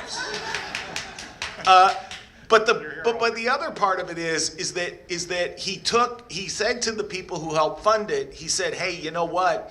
If the end times comes, I'll help protect you. You can come in here in the courthouse with me. So 2 weeks ago, the ACLU, along with our national office and the Freedom from Religion Foundation, filed a lawsuit against the placement of this monument, which the county board had thought might be a problem in the library, so they just moved it out onto the lawn right where the people enter the courthouse. Last Monday night, the county board voted to remove the monument altogether after the lawsuit was filed. Given the diminution of local news across the state, it might have taken us 2 years to figure that out if a whole bunch of people in Jefferson County hadn't reached out to us in the first instance. And so, that is a place not only of having these protections, but enforcing them where people at the local level can make a difference. I'm gonna stop in just a moment, but I want to say one last thing. There is now going to be enormous pressure on folks at the local level to curb or to change or to bend their policies to more align themselves with the Trump administration through funding. As we saw yesterday, apparently now the president selects the president of the University of Virginia. As we see this play out, we need to be affirmative in school boards, in library boards, in in the boards of community colleges to talk about the kind of educational policies, the kind of books and curricula, the kinds of things that we want. We don't have to wait for something to happen to go and use the public comment section in order to talk about the kinds of policies we want at that local level. We're always willing to help with people with talking points, with information, with ways to think about and what that public comment would look like. But that is a place where, not reaching out to a United States senator, but literally someone who you see in the grocery store, it will make such an enormous difference. And I will close with this. I think the other thing that we can do is start thinking now about what we want as we build back from this. How can we be a beacon to the rest of the country and to others to think about the kind of state where we live in a pluralistic society where we respect the rights of everyone. That is our mission, not just fighting this, but thinking about where we go from here. And that is the work that you can do together, and we can all do together, and I'm really happy to be a part of. Thank you very much.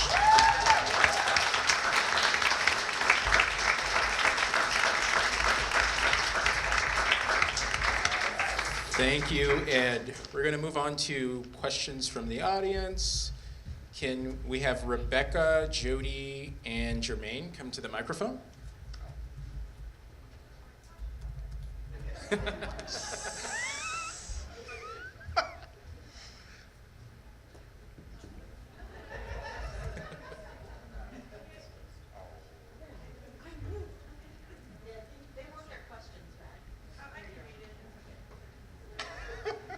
You'll just want to make sure that it's on. You press the button.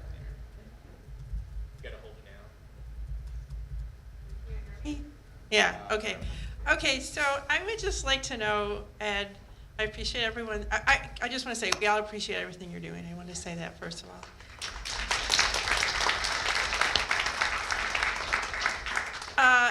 A lot of us have been leading rallies. You know, my name is all over everything.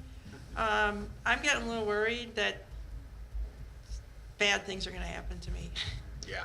And so I don't know. I mean, can you just address that a little bit? I want to go sit down, but can you just address that? Yeah, absolutely.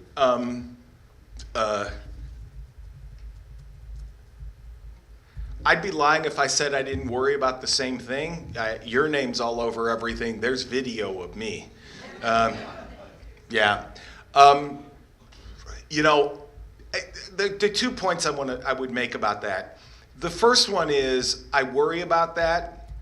And I think it means that people are going to assess their own personal risk in different ways as to what it is they're willing to do. And I think we have to be patient with people as they're coming along in that process. I think if you're someone who is really out, I think things like knowing the contact information for whether it's the ACLU or whether it's another local legal organization or, you know, things like that is going to be, you know, really critically important. But I think the other element of this, and I'm glad you raised it in this way because I want to also turn it around. Because I think one of the things that we've seen too much of is this conversation about, oh, let's not talk about this issue because then, you know, it'll be okay.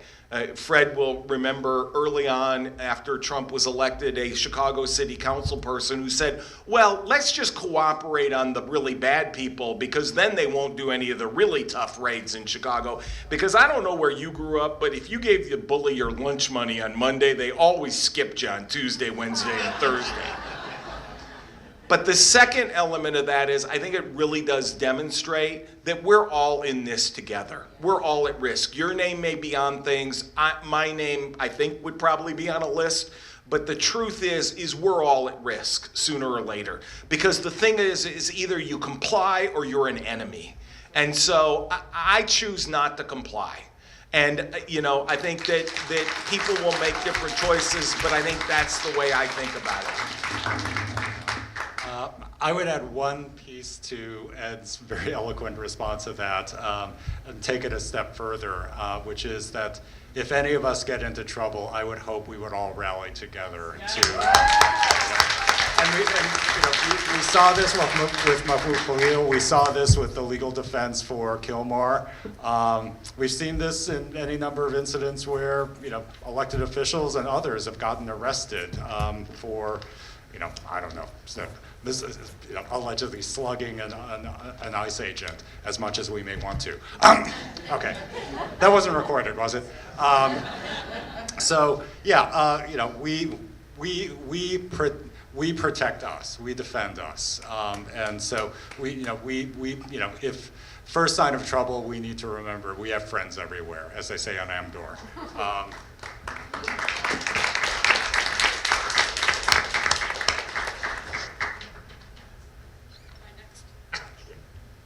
I guess I'm next. I'm Jermaine Light. I'm from Vermilion County near Danville. Hi, Ed. Hi! It's so good to see you. It's so good to see all of us here together. And so I want to say something. Can I say something real quick that doesn't have anything to do with my questions? Is that all right?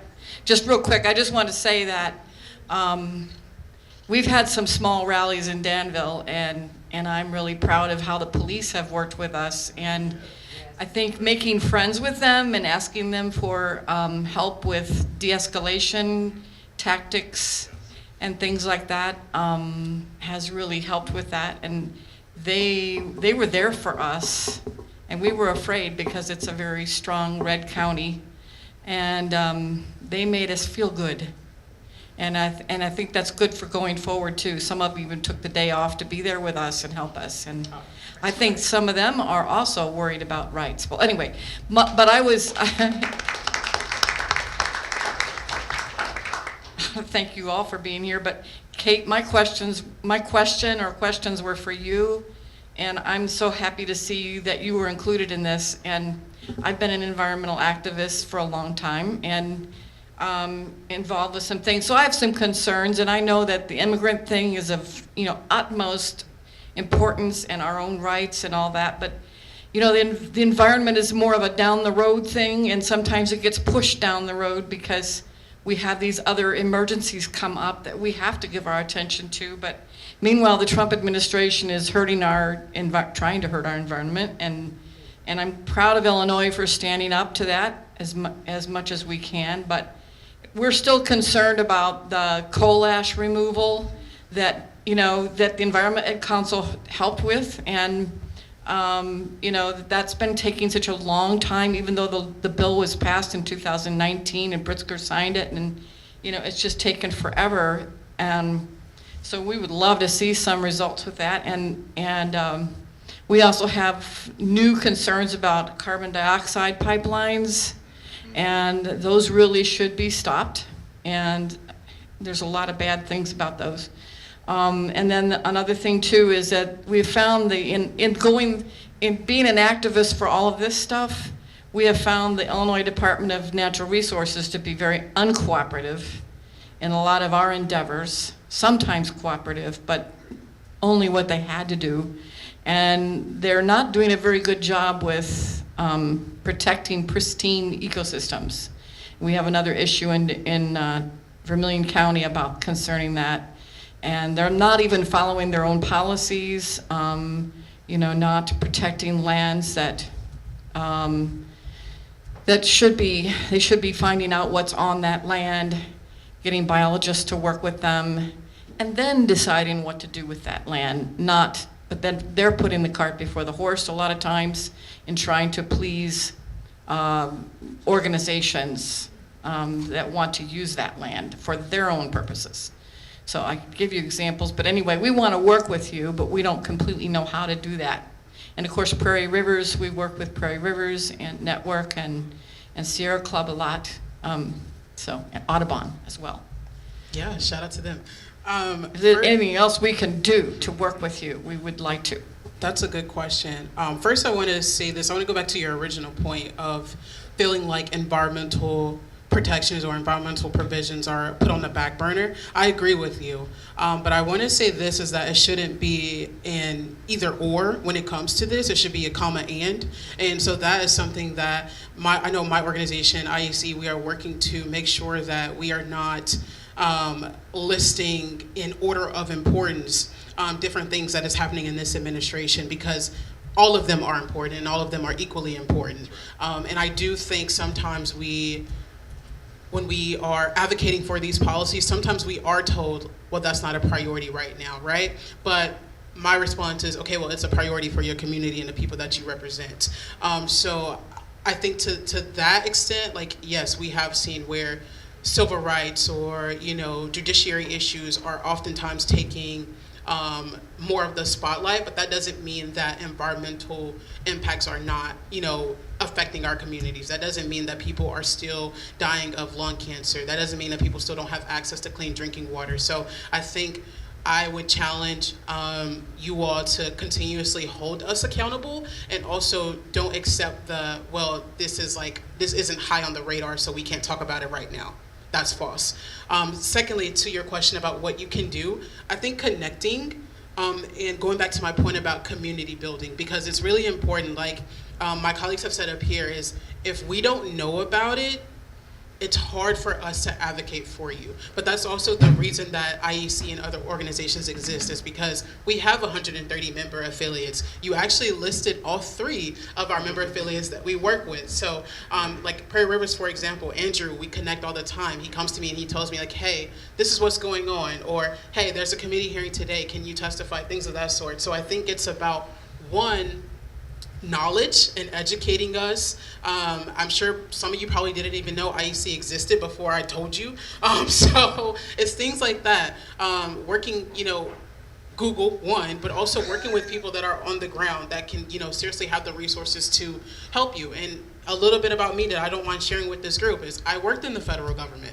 I worked for an actual Illinois congressional member of Congress. I won't say their name, but I have that expertise and I have that legislative process. I have those connections. So utilize me, utilize your resources, right? But I would just round that up to say, we can't do or we can't fix what we don't know about. And that is accountability on all of us. That's not just, oh, I'm going to leave it up to Congress because they should know about this, right? Or I'm upset because so-and-so state lawmaker, we've been fighting for this and they don't know about it, or we've been pushing for this legislation and nothing has happened. Well, as a citizen, as a constituent of Illinois, you have the right to contact your lawmaker and say, hey, this issue is happening in my community. If you don't get a response, keep pinging them, because I guarantee you eventually they're going to get tired. Eventually they're going to respond to you. Trust me, it happens. So I would say first, fix the unknown, and that unknown is, what do they not know, right? Or how can I educate them, right? But secondly, you have to activate. You have to be your own activist, right? No one is going to do it for you, especially in these times. I'm sorry, you have to be your biggest own advocate. And then also take that mindset of it's a comma and, right? Just because you feel like something is getting more attention in the spotlight, that doesn't mean your priorities aren't just as important, as equally important, because they are all affecting us at the same time. Because guess what? Climate change is real. So while we're talking about all these other policies, we're on fire. So, it's all equally important, but understanding that we have to educate each other. We have to do it in a respectful way, of course, but we have to bring light to the issues that we don't know about. Thank you. We're going to bring up Rebecca now, and I think we're going to end with Candace. For everyone else that had questions, we will follow up with you with the answers to those questions. This is an ongoing relationship, so we will definitely follow up with you on those questions. So if Candace can come, and Rebecca. Hello. I'm Rebecca. I'm from Wheaton. Shout out to my DuPage County people. Thank you for being here. I'm very honored to be among so many people that are doing great work, and the panelists included. You guys are doing great, wonderful work. So I'll try and phrase my question pretty succinctly, and I hope the answer is no. But it comes from a place of wanting to ground us all in a common reality, because misinformation hurts everybody, even if we're the ones that are spreading it and want to believe it. I've been hearing recently some theories in our circles about who might be under those masks doing the immigration raids. And I'm curious if you as professionals are hearing any or seeing any evidence about people that are not actually government employees posing as ICE, such as I've heard Proud Boys or January 6ers. And I just want to put that theory to bed if there's no evidence to it. So, thank you. Okay. I've heard those rumors myself. I am not aware of any substantiation for that. That said, I think we're all kind of on tenterhooks given the incident in Minnesota a weekend ago. So I think there is, unfortunately, there is cause for concern. I'm aware of at least one incident actually involving a march that we organized through downtown Chicago, where a person was arrested, not right at the march, but on the outskirts of the march for impersonating a police officer. So it's out there. Again, I can't, I'm not aware of any incidents of people impersonating immigration officers, but that said, now that any federal agent essentially can engage in immigration enforcement, we ourselves don't know who is behind those kerchiefs or masks or what have you.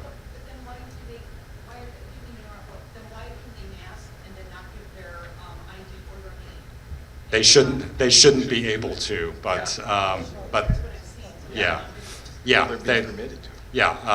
ICE is allowing, if not outright directing them to, and I think that's going to be a matter for congressional oversight.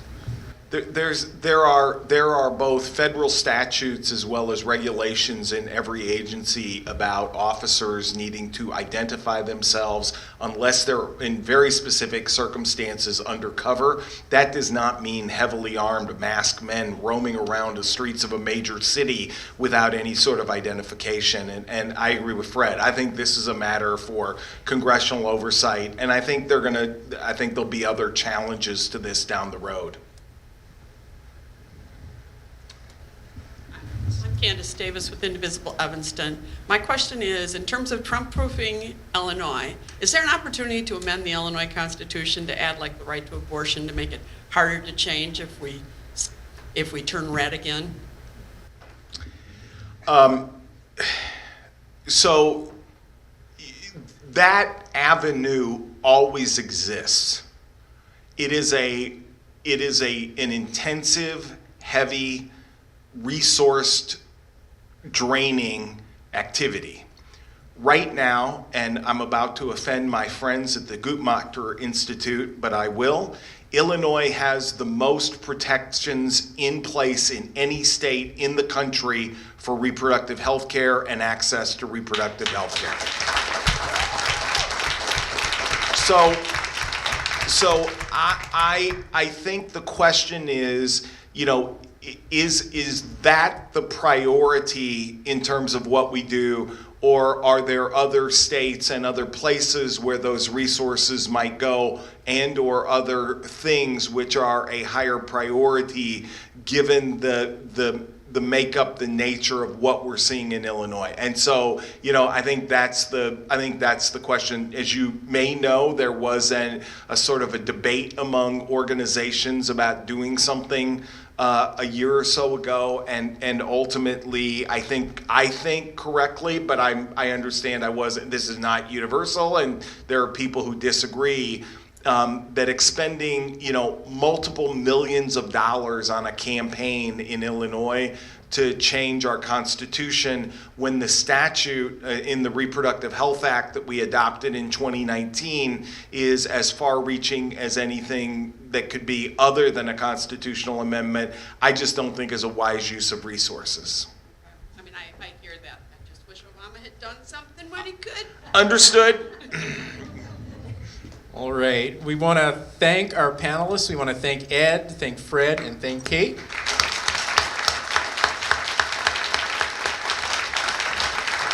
As I mentioned, this is going to be an ongoing relationship, so we're going to have them back for virtual panels, and we're definitely going to be talking with them about how we can work with them on advocacy. So we will be in touch soon. Thank you all for joining us, and thank you for making the drive. I know it was a big drive for you all back and forth. We appreciate it.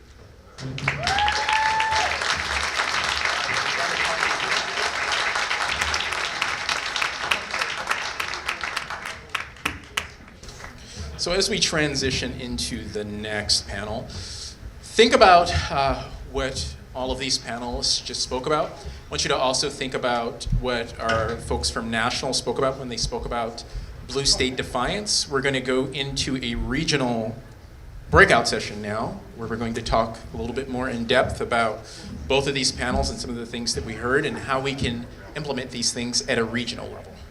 So I'm going to hand it over to Linda, who's going to tell you about the breakout session. Thank you, Patrick. So I'm just going to explain. So the breakout is going to be by region. I'll explain regions in a minute. And obviously, we have shared goals, right, and concerns. But by region, there could be some things that doesn't impact the rest of the state. So we thought it'd be good to get by region and have a conversation around, the issues and some goals and how to work together. We're going to have to do that as a state also, a state organization, but we thought it'd be good for regions to have some conversations. So we're going to divide you guys up, and so it'll take a little bit to get to move where you need to move, and we do have facilitators to help the discussion. So the first, anybody from actual Chicago? Ooh, yeah. Okay, you guys are going to be under the eave over here, so where the tables are, so that's where you'll go.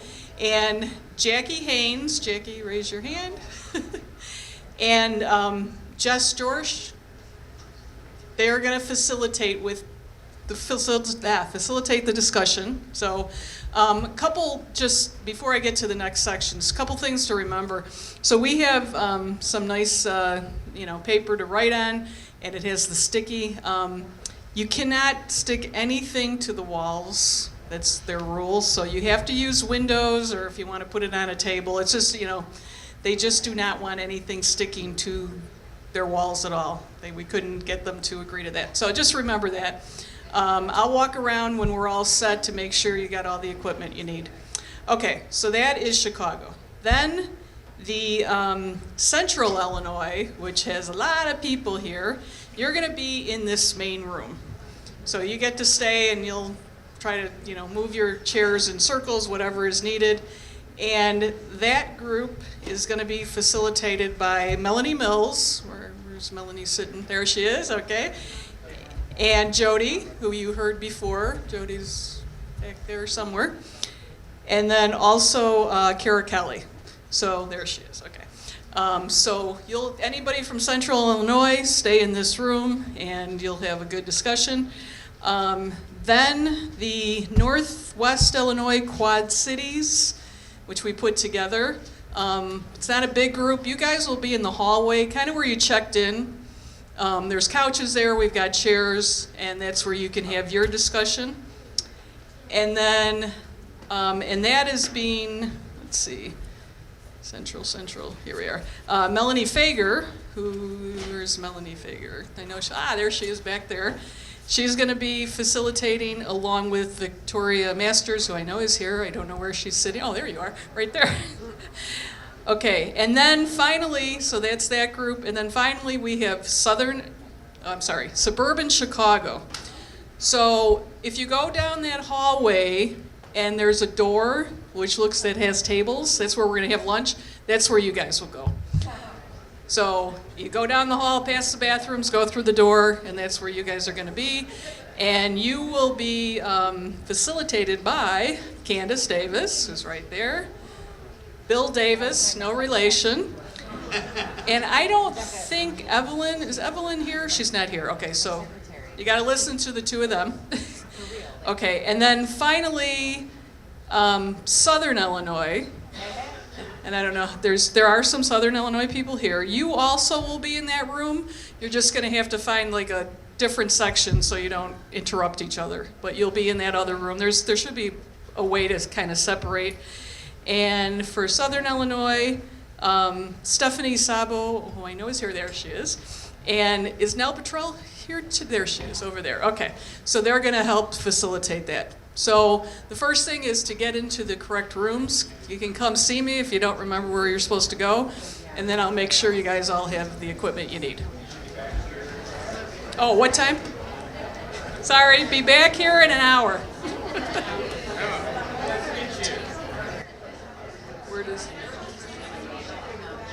Hello, everyone. We're gonna restart the program. We're gonna begin.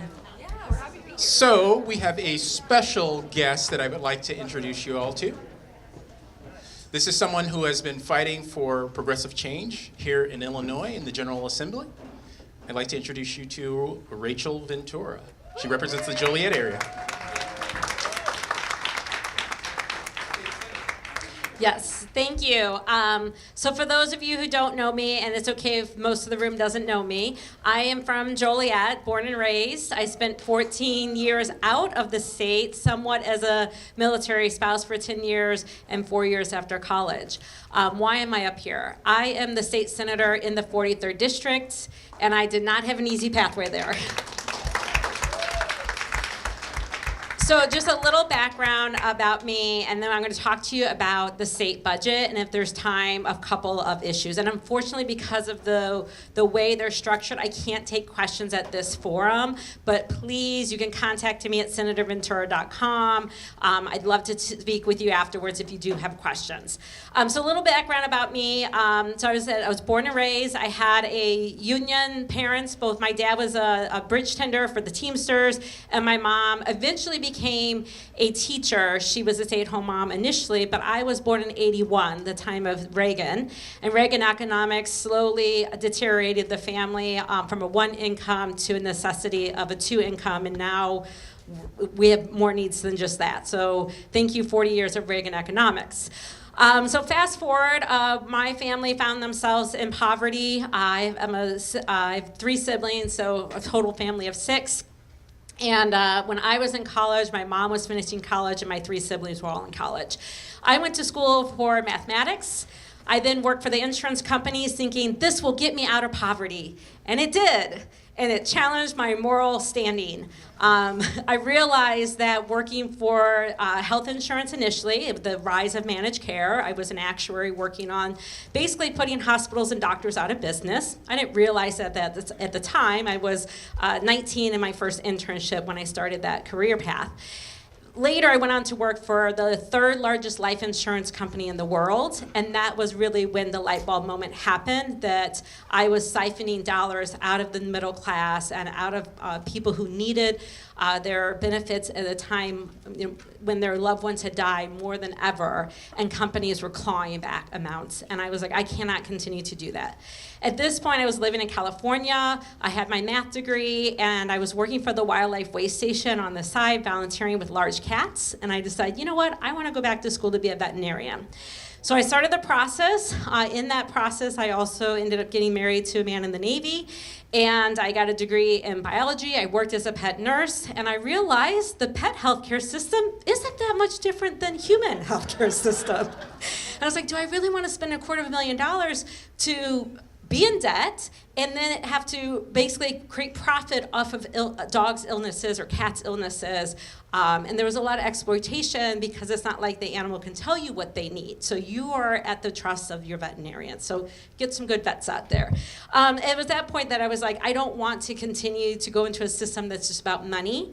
I want to do more than that. And so I became a naturalist on the state parks in Georgia. I was restoring the longleaf pine forest and trying to save the gopher tortoise, which is a keystone species, when the Navy ripped us away to the West Coast.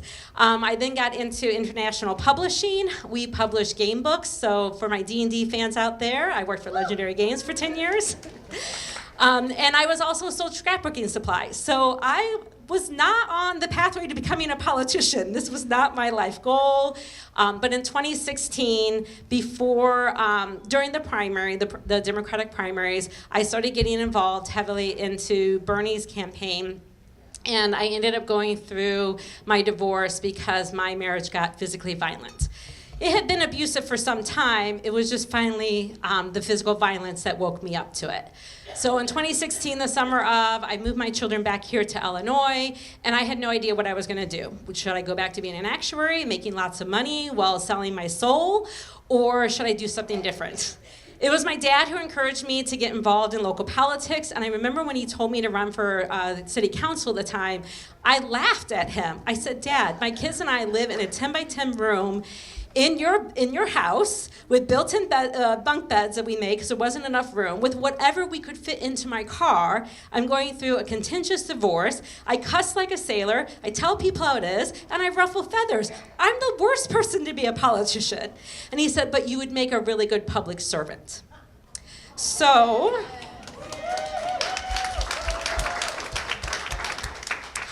I still cuss like a sailor, so you have to bear with me. But I think he was right, because I am one of 3 senators in the state who do not take corporate PAC dollars.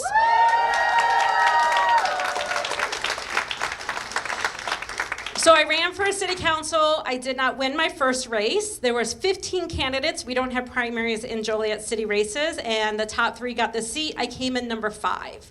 That was a huge win, really, though, for me, because people were like, who is this person? How did she come from nowhere with no money?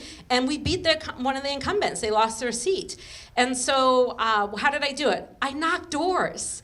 My dad was involved in politics in the 70s. He served on the county board 40 years before I was born, and he showed me how to pull a voter list and go knock on doors. So I learned it the old school way. I still do it that way today. And I went and talked to people. I met them where they were at, and I pushed them where I thought they needed to be. And I think that's a big part of ground-up politics. When we start at the bottom, we find out what's going on, we can find solutions for those individuals. But I was encouraged to stay involved, mostly because when I looked behind the curtain, I saw the train wreck, and I thought, okay, should I walk away now because it's really messy behind that curtain, or do I continue to stay and fight? Because if not me, then who? And so I stayed involved. I ran for the county board against the wishes of the Democratic Party. I was the top vote getter in the primary and went on to beat the other candidates by 15 percentage points in the general election. So I served on the county board. Thank you. For 4 years, I chaired public health through COVID. I also was the vice president of our forest preserve. In 2019, I ran for Congress against Bill Foster because we needed more climate answers and climate justice. We also need a medical system that works for everyone. We need universal health care, and we had met with him a number of times, and he refused to hear our issues. Our district polled at 70%. They wanted universal health care, and he was unwilling to meet with us while taking money from the pharmaceutical company. Okay, so we're gonna get on to, so in 2020, sorry, I was getting a little too on the other side. In 2020, I ran for the state senate. And I've been sitting 2021 I ran for it. And so I've been in that seat ever since. This is my 3rd year as a state senator. And so I want to talk a little bit about our recent budget. I chair a Human Rights Committee, so you've heard a lot about some of our rights that are in danger right now. Illinois has a really good Human Rights Act, and we continue to tweak that as needed to help protect people here in Illinois. I also vice chair public health. I sit on local government, child welfare, and financial institutions, and the big one is I sit on appropriations. So all that being said, we do have the largest wealth cap now that we've ever had in America. It's bigger than the turn of the last century when the robber barons ran this country, so it's an issue. We already talked about our bought and paid for government in Congress. So what does the federal cuts do? Obviously, many of you know this is for billionaire tax cuts, and how does it hurt us? So at the state, some of these federal cuts obviously hurt Medicaid. What does that look like from a state level? Can we fill the gap if they cut the Medicaid expansion? The Medicaid expansion is above pregnant women and disabilities. It's beyond that, it looks at low-income eligibility. And that's about 700 to 800,000 people in our state, and it would be a $7 billion gap that we would have to fill that we get from the federal government right now. So that's what that looks like if they cut just the expansion. If they cut additional aspects of that, like our disabled and our pregnant women, people who can't work, that number gets to be a lot bigger. 38% of our budget, which is $55 billion budget, is spent on health care. So again, if we had universal health care, the 38% of our budget would then be available for services that we need here in our state. SNAP benefits are at risk, housing benefits, especially rapid rehousing benefits, food safety, like the USDA, we've already begun to see these cuts. So we have a portion of meat factories here that we inspect at the state, and then we have ones from the federal government. The federal government has already begun to pull back their dollars on those facilities. So if you're eating meat from Illinois that's raised here in Illinois, it's safe because the Illinois inspectors are looking at that. If you are eating a federal product, I cannot guarantee you that because that USDA factory here or inspection here in Illinois may not be operating right now. And then education, we've seen cuts, future cuts to that. The tariffs are impacting our economy, obviously. But right here in Illinois, what ends up happening is we don't bring as much sales revenues in. We don't bring as much income revenue in. We see our farmers are really being impacted by this. So those economic impacts, the uncertainty of what's happening in the country ends up impacting us in multiple ways. I mean, not just your pocketbook, but when the state can't bring those dollars in as well because you're not purchasing as much, you're not making as much, you're not driving around and spending your money as much, then that hurts us as well. And then we either have to cut services or make up the difference. And then, of course, just good old price gouging here in America is also hurting all of us. So before I get too much further into the budget, I want to do a big thank you to our Attorney General, Kwame Raoul. So I know earlier they talked about our governor, and our governor is fantastic. But Kwame Raoul is really on the front lines fighting that. In court, he's filing the cases.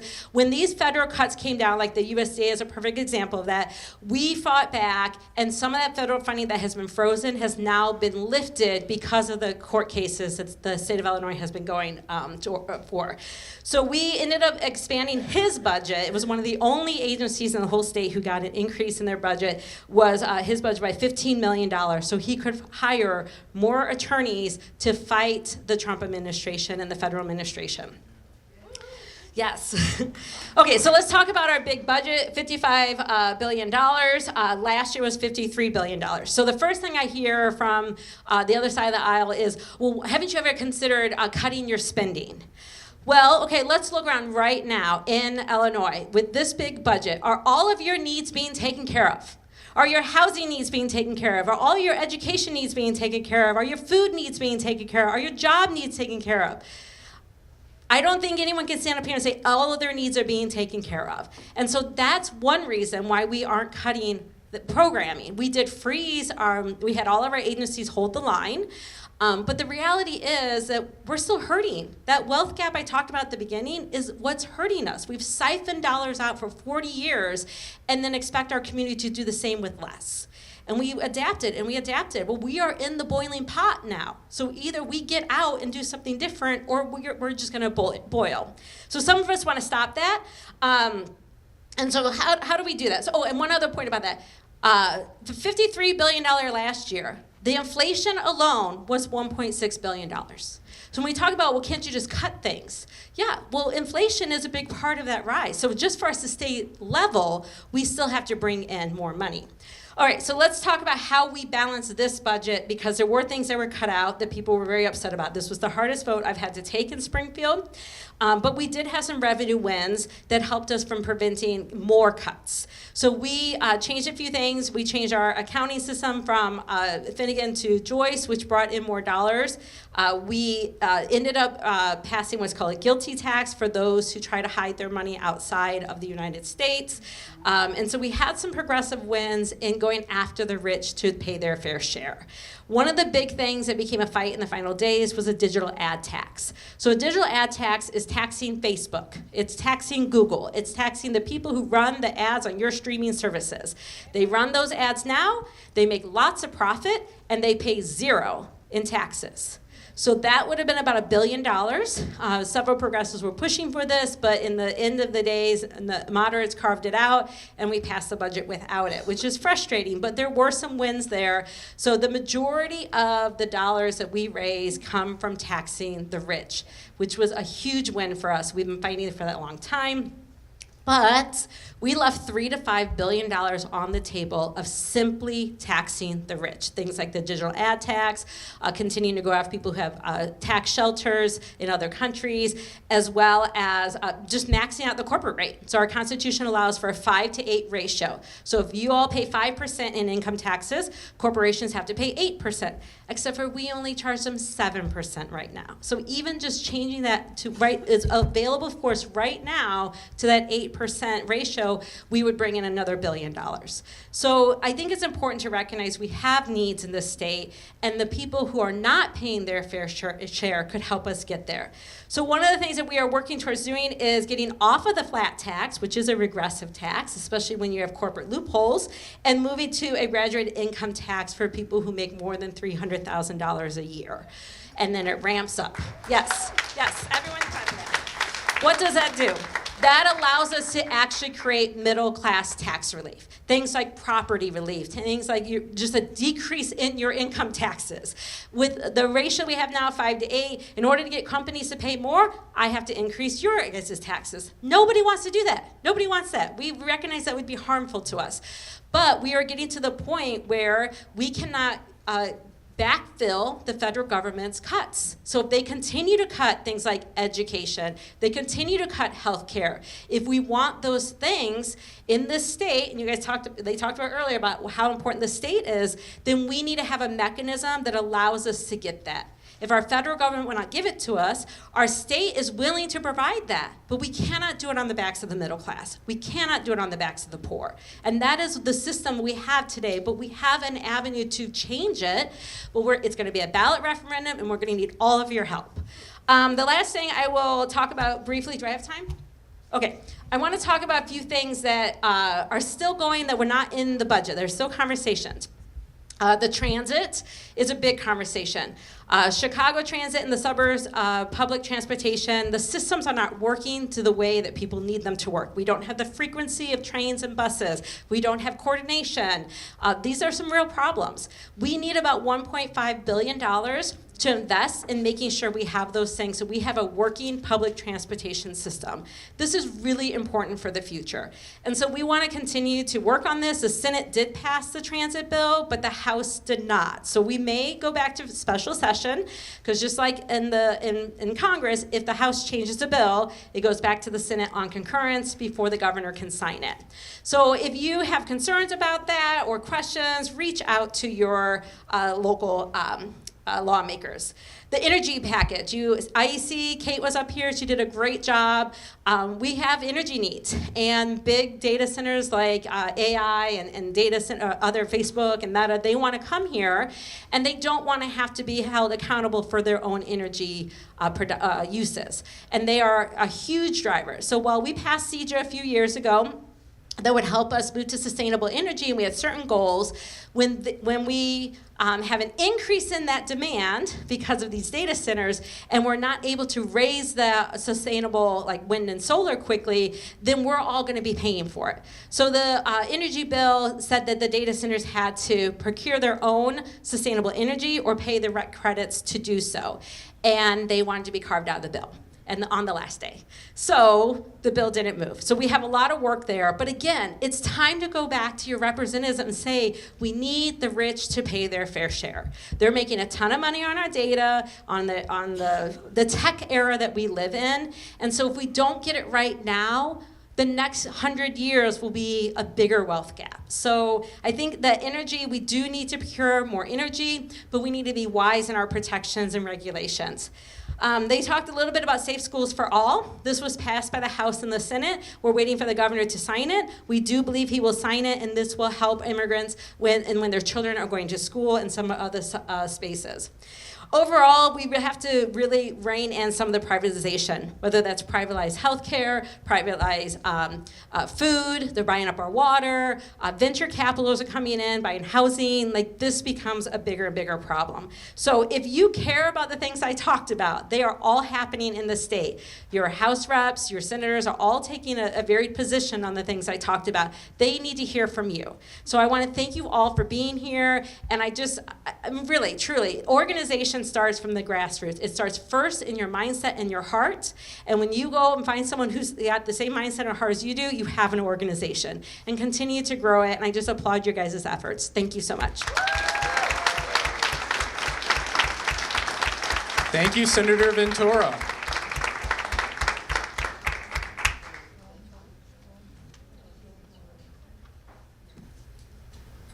Right, without further ado, I would like to introduce someone that needs no introduction.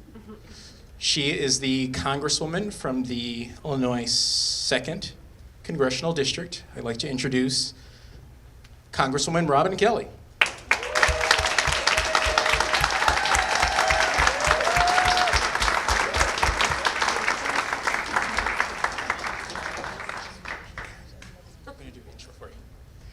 So, Congresswoman Robin Kelly represents the Illinois 2nd Congressional District, which stretches from the south side of Chicago well into the south suburbs and straddles the border along Indiana all the way down to below Danville. Congresswoman Robin Kelly has championed numerous initiatives to reduce health disparities, create job growth, and end gun violence since taking office in 2013. She is committed to improving health, wellness, and for vulnerable communities, as well as across the country. And she has taken on the gun lobby and won. And if you fought the gun lobby, you know how hard that is. Congresswoman Kelly serves on the House Committee on Energy and Commerce, and she's also on the Democratic Policy Group, and she's the co-chair for the Maternity Care Caucus. So I'd like to introduce Congresswoman Robin Kelly.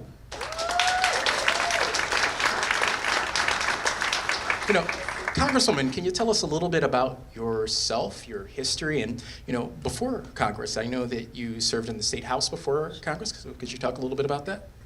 Well, hello, everybody. Nice to see all of you, and thanks for inviting me. I am Congresswoman Kelly, and I have a very big district, the biggest Democratic district in the state of Illinois. I'm a person that never, ever thought that I would run for office. I was minding my business one day, and 5 men came to me and asked me to run, which is really interesting that it was 5 men.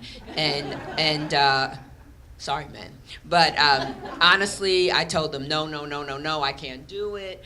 I said, I'm too sensitive. If they talk about me in the paper, I'll cry.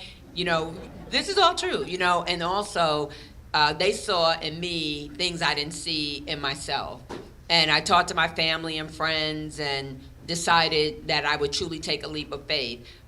Really, my background is social service. I always knew I wanted to be in a role that helped people, that lift boats. So my undergrad is in psych, my master's in counseling from Bradley University, and I have a PhD in political science, but I often say the psych and counseling helped me more on the job I have now, especially than anything I could learn as far as political science. But I took the leap of faith and I ran, and I served for 4 years, and I gave up my seat because another person begged me to work with him, and that was Alexi Janulius. So I was his chief for 4 years in the treasurer's office, and then we all ran, and 2010 was not a good year for Democrats. We all lost, and then I was Tony Prewinkle's chief administrative office, and then I got the opportunity to run for Congress when Jesse Jackson Jr. actually won, but decided he wasn't going to run.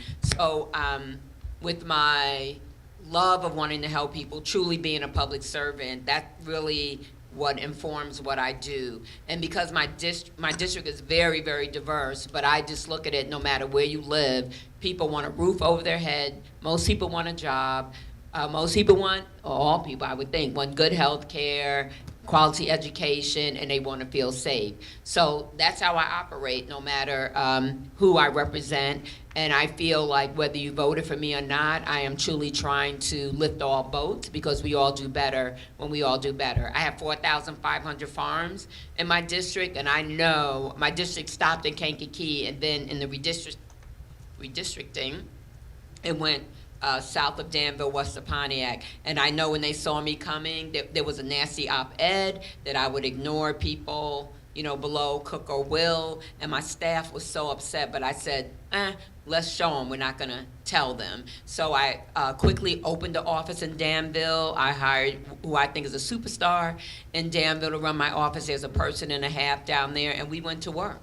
And my farmers and my mayors have all said, we didn't think we were gonna like you, but we do. So I in my last election, I got more votes down there too, but I've really tried to tell people, I don't care if you live next to me or you live the furthest away from me, you're in my district and I'm here to serve you. A big swath of my portfolio is healthcare, because I don't care how much money you have, if you don't have your health, you don't have a lot. So I've done a lot of work around access, inequality, maternal mortality and morbidity. I brought that to Congress just listening to a constituent. That's why your voices are so important. A constituent told me a story, and when she told me the story of someone who died, I hit the ground running, and we had a forum in DC, and I was shocked how crowded the forum was. I had no idea that it was such a problem. I'm embarrassed to say I had no idea.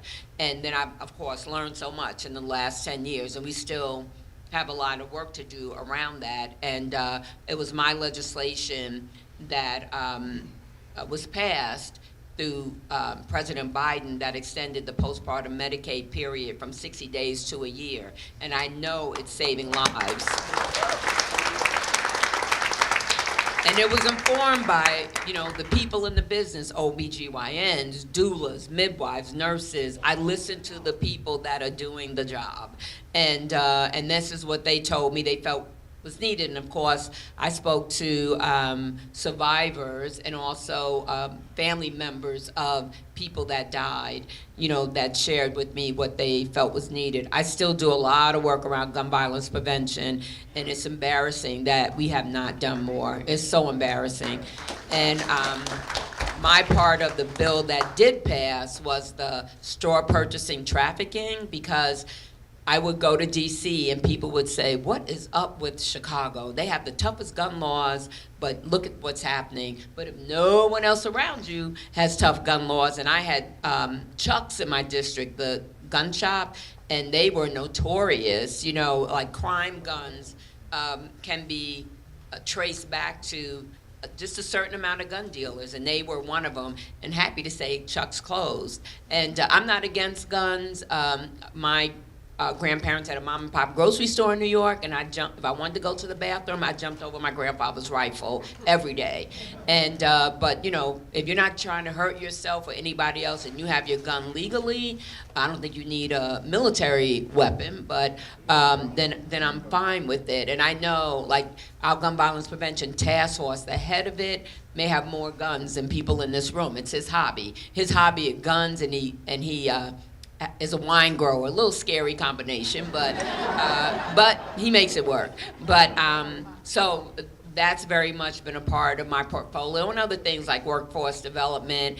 Me and actually my Republican partner, he drugged me into it, I will admit, with our artificial intelligence, and just making sure that our young people and people displaced have the tools they need to find jobs of today and also the jobs of tomorrow. But I passed just a litany of different kind of bills, or at least tried to pass them, as far as anything with, immigration, anything with, health care that's going to improve the lives of people, with the environment, just things I think that everyday people, want to see. That's what I'm a part of. So. Thank you, Congresswoman. So we are going to take a few questions. There are cards that are going to be passed around in the room. So if you do have a question for the Congresswoman, there are going to be cards that are being passed around, and we will bring those up to the front, and then I will call upon you with those questions. I guess I didn't say this, but I am running for Senate. I am running for Senate, and I want to take a lot of the work that I'm doing now to the Senate. I know I'm very ready and very able to do the job. I am not a show horse, I'm a workhorse, so a lot of times people don't even know how much I have done and contributions that I have made, because my staff and I, no one does the work by themselves. I've been blessed with a wonderful staff for 12 years, and a lot of them have been with me the whole 12 years to help me make decisions and decide how I'm going to vote and different things like that. So I just, I want to go to the Senate and serve the whole state. I was the party chair. As I said, I worked for Alexi, and then I was a Democratic nominee for treasurer. So I've been up and down and around this whole state. And I'm from New York, but my entry into Illinois was Peoria, where I lived mostly on for 20 years. Both my kids were born there. So I'm not a stranger to Central Illinois. Congresswoman, can you tell us what it's been like serving in Congress recently, especially after January 6th, and what was it like being in Congress on January the 6th? Well, January 6th, I remember the day well. We were looking over the balcony. We were certifying Biden's win, and then all of a sudden, we saw somebody being pulled off the floor. I saw a police officer running, and the next thing I know, we were the only ones left in the gallery. I don't know if they forgot about us, but we were the last 20. But we were on the more Dem side, and then we ran to the Republican side. And the next thing we knew, guns were out. They told us to lay low. So me and 19 of my colleagues were on our hands and knees laying flat because if they didn't shoot the woman, not that we wanted the woman to be shot and killed, but they were coming after us next. So we laid flat, and I still remember 3 knocks on the door, and we were taking off any identifying feature that we were in Congress. It was COVID, so a lot of us, like I had Rep. Robin Kelly on my mask, and we had our pins on, so we took everything off and laid there until there were 3 knocks on the door. And frankly, we were scared to answer the door because we didn't know, who was on the other side. But it was the Capitol Police, and I remember running down the stairs, running through the halls to get to a safe place. And I don't know if my adrenaline kicked in, but after I was running around making sure other people were okay. But also after that, I was proud of the Democrats because we went back at 3:30 in the morning to make sure that Biden's race was certified. And then I never went to sleep. So really, I didn't know really what happened until I watched the news. We didn't know what was going on. And so I watched the news, and I never went to sleep. And I remember when I was catching my Southwest flight, I remember, at 8 o'clock in the morning, I was so happy to jump on that plane to come back to Illinois. But and I remember Chewy Garcia was on the plane, and I paid extra money to Southwest so I could go on first, because they don't give us all those passes like people think. And I saved a seat for Chewy, but he didn't have anywhere to put his bag, so he was in the back with some of those same people. And I remember I had 2 news interviews, and I was huddled in the corner, sweatpants, sweatshirt. I didn't want anybody to say anything about Congresswoman Kelly. That's how we all felt. And one of my colleagues was on a flight. They had to return the flight to the gate because the people were unruly. And my colleagues, I went to Minnesota, the people knew who they were harassing them on the flight, and the same thing with those that went to California. So the day is clear in my mind, and I try to work in a bipartisan way if it helps the people. I have examples of, more dental care for unserved and underserved people, passed my first piece of legislation, and I worked with 5 dentists. They were all Republican, but I thought that was a good thing to do. But I never give up my values, though. So what happened, after we were back to whatever you want to call normal, I dropped Republicans off my bill. I wouldn't work with them anymore because they said, the Love Fest, it was a touristy day, and those kind of things, and some of them did not vote to certify the election. So that day will forever stand in my mind. And the group had, it's nothing they would not like me to say, but group counseling. And for some of my colleagues, even I'm trying to think, something that just happened triggered once again, and some of my colleagues have stayed in counseling because of that period. I didn't let myself believe I'm gonna die. And I remember saying, man, I do so much gun violence work. Is this the way it's going to end? But I just wouldn't let myself concentrate on that. But no, it was horrible.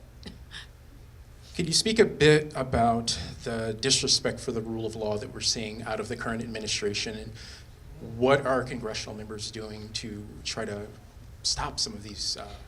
Well, you know what? Thank God for attorney generals and the judges that have sense. Even some judges he put in place, not the Supreme Court, but the other judges and the courts, because really they have been the firewall, for us. And I think we learned that as soon as we have enough votes, there are some things we need to do.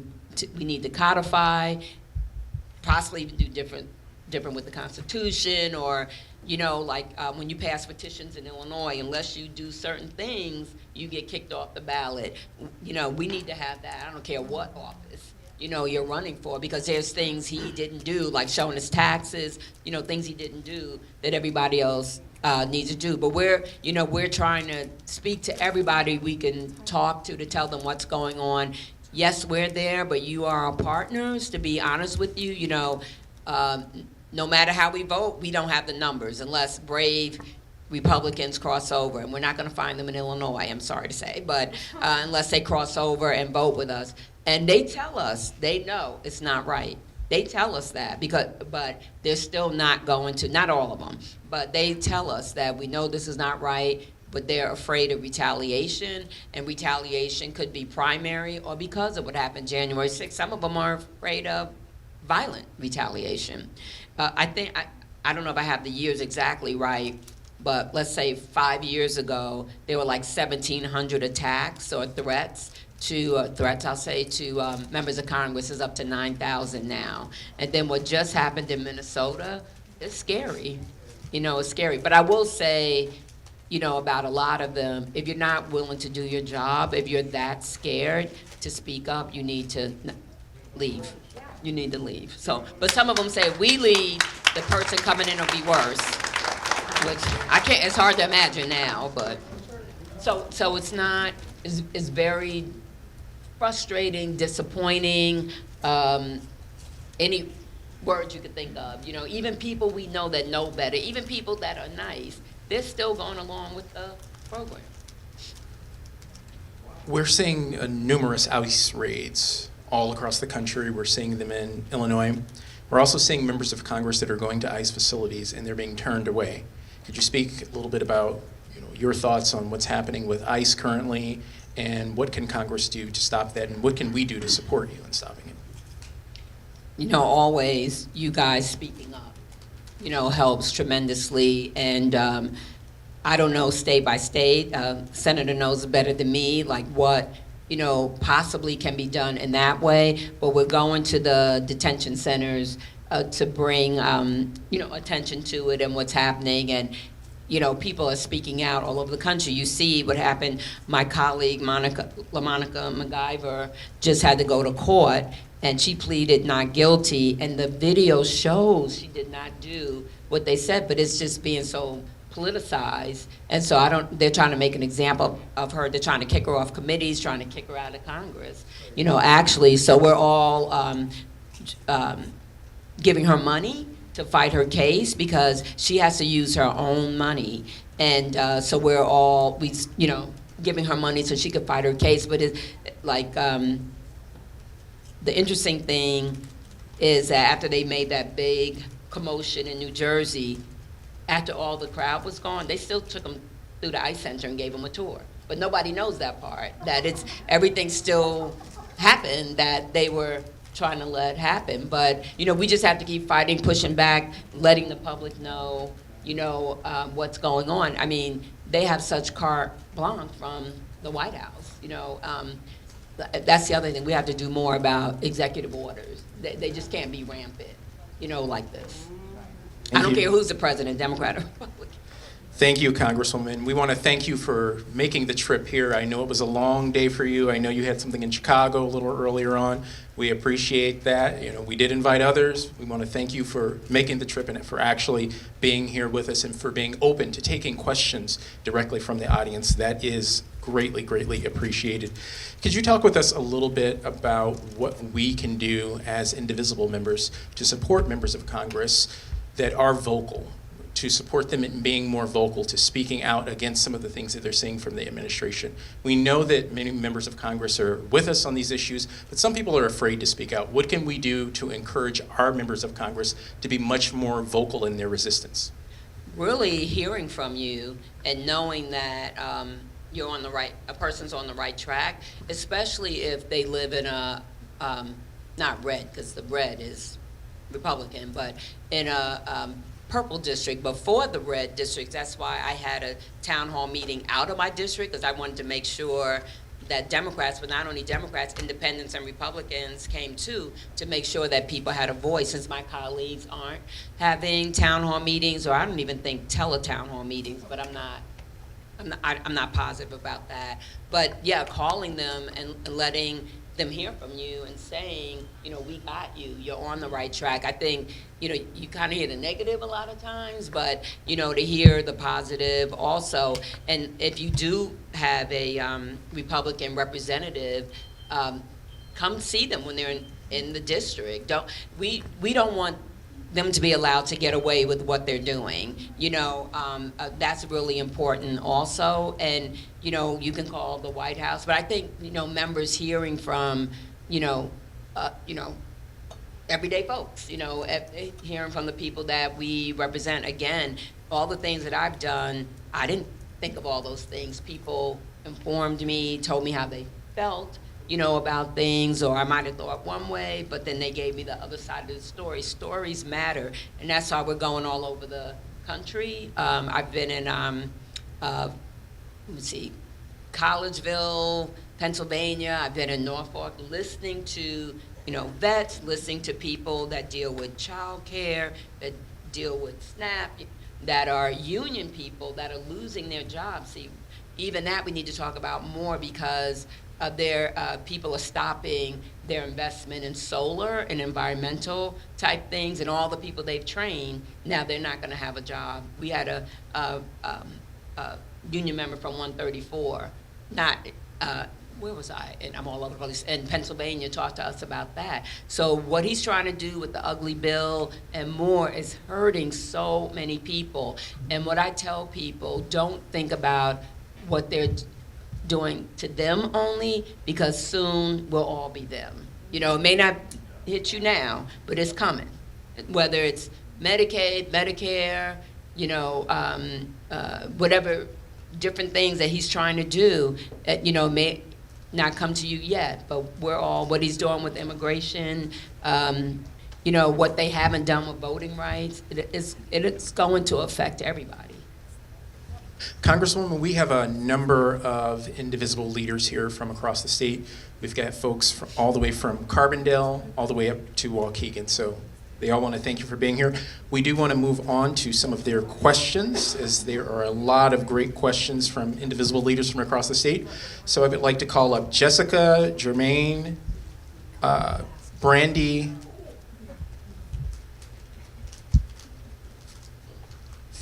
for now, and there are a couple of others that don't have names on them, but we will get to them momentarily.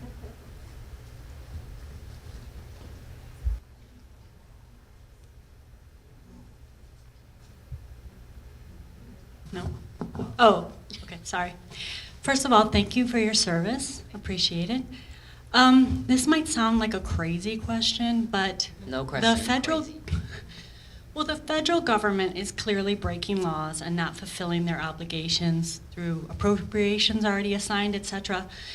Is there any possibility that as a state we can withhold tax revenues or anything until they fulfill their obligations? I don't. Well, we you can answer. So the issue is that your dollars go directly to the IRS. And so while we are a donor state, we give more than we receive back in federal funding. If you did not do that, you would all be violating IRS's laws and they could come after you. So this has been floated. I know other states are looking at it. There were people in the Senate who are also asking about this. We don't know of a legal way at this moment, because it basically collectively tell you all to stop paying your taxes. I don't know how that happens. So it's a fancy idea, and yeah, I'd love to hold them accountable, but I think Well, so that's the answer from the state. But you don't want them to go after you, trust me. You know, this is a whole different thing, but I remember when Governor Abbott was sending, doing his human trafficking, and I called the governor and I said, can't we sue? Because this is ridiculous what he's doing to people. And he said, nope, there's no way, there's nothing in the law that would allow us to do that. But you know what? Let's look into that.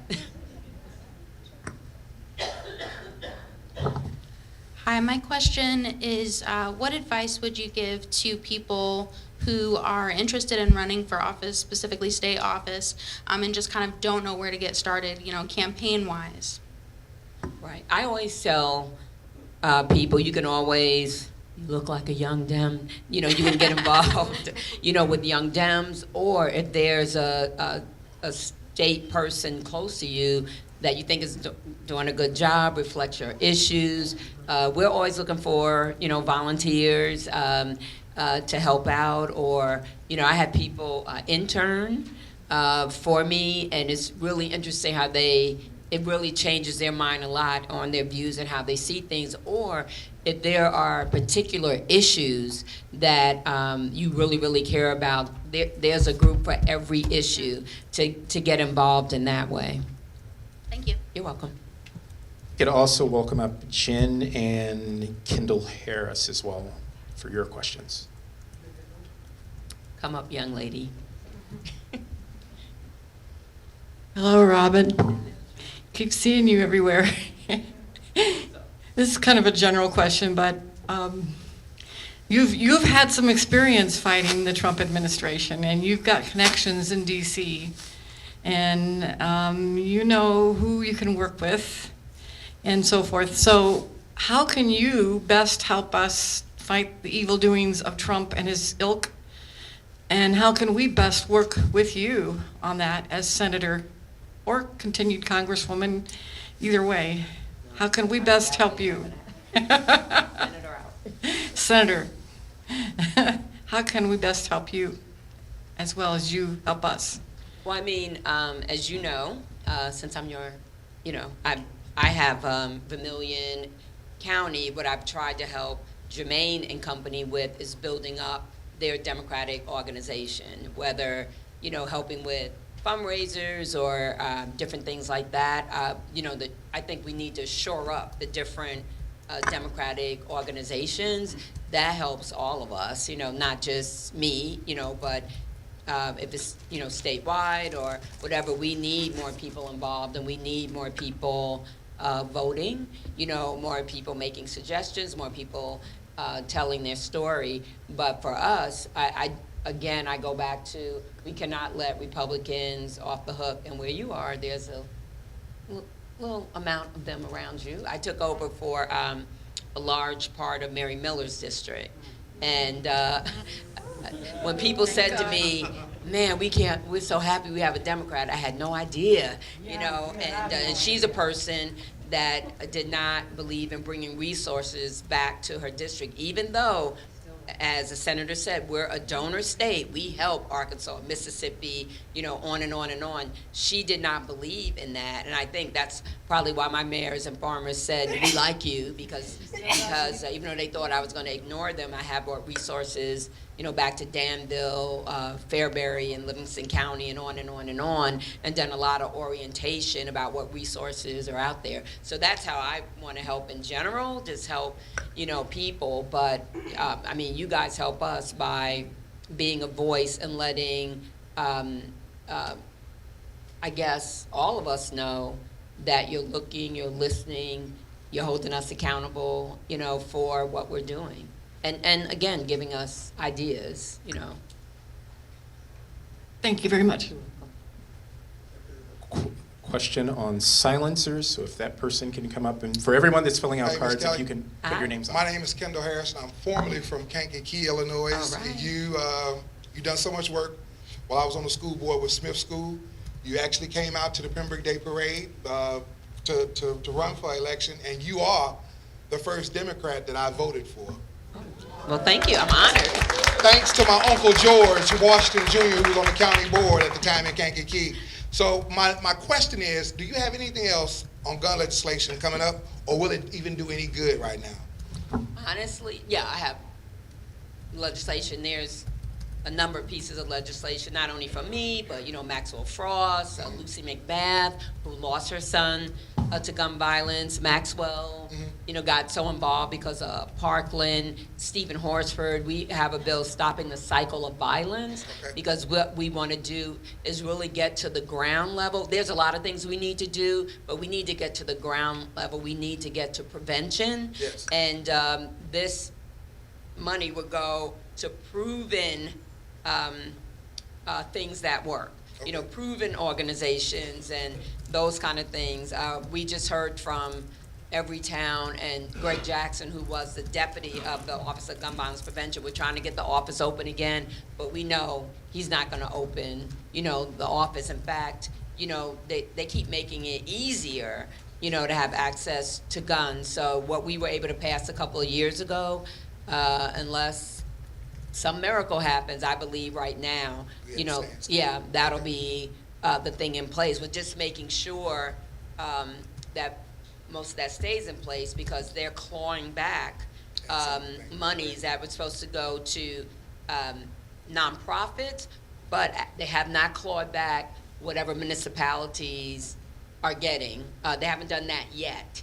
But who knows, you know, what they're going to do. You know, it's a shame, but, I mean, they're evil and cruel. I mean, I hate to put it any other way, and I don't like to put one broad brush on people, Yeah, you know. and that's not the totality of the Republican Party. I don't know what that is up there. Yeah, yeah. No, I know. Thank you very much on behalf of Pembroke, Kankakee County, once again, my former neighborhood. Thank you again. Pembroke, that has moving away from propane. If Jeff can come up as well. My name is Jen Roth. I'm from Urbana. Thank you for coming. When Senator Van Hollen went down to El Salvador to demand to meet with Kilmar Abrego Garcia, that was a sort of legislative use of congressional power that made a huge difference in really sort of bringing that to the forefront. I guess what I'm wondering is I guess I would like to hear you say, oh yeah, all the Democrats in Congress are racking their brains looking for those sort of non-legislative levers of power that they have, that they can use. It hasn't really felt like that certainly with a lot of people, but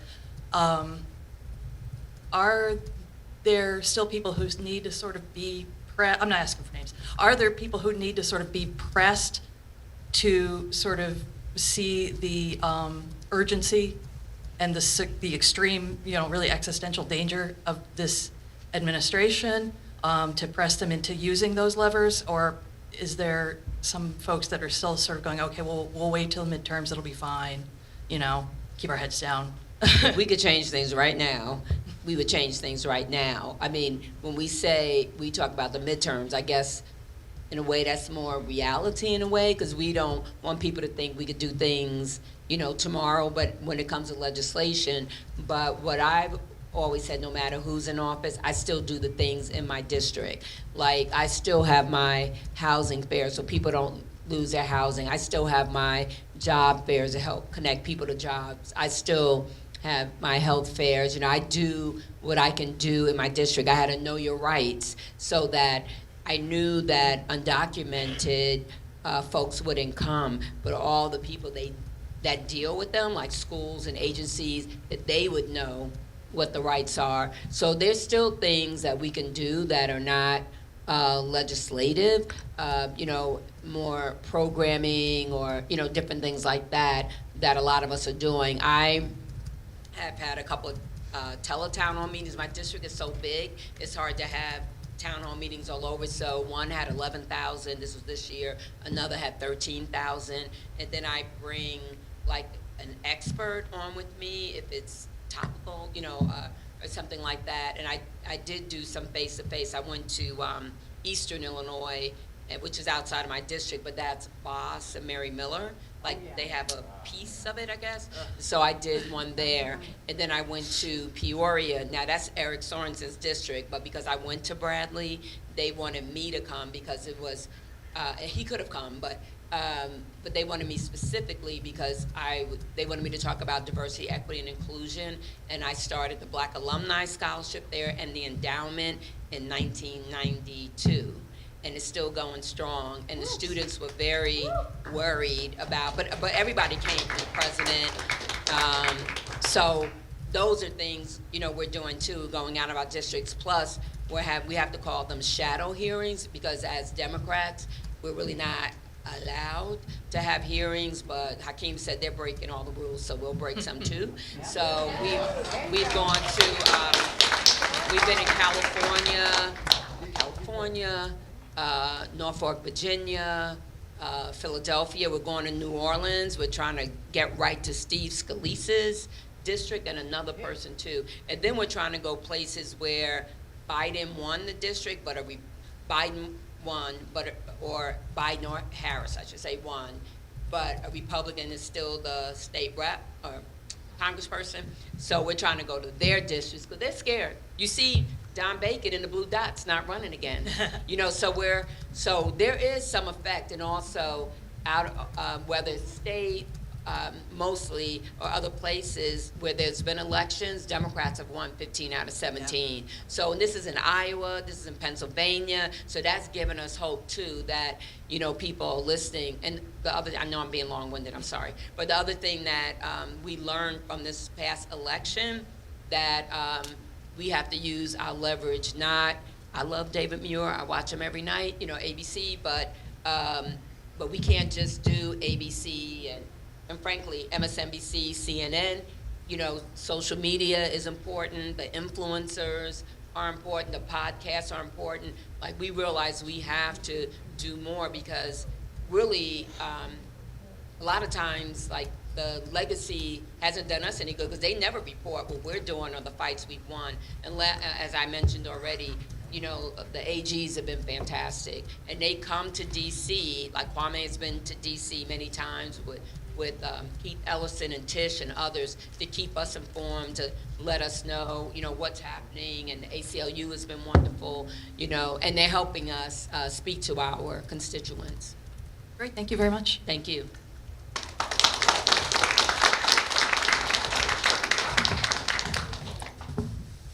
My name's Jeff Dugan. I'm one of the co-leaders of Champaign County Indivisible.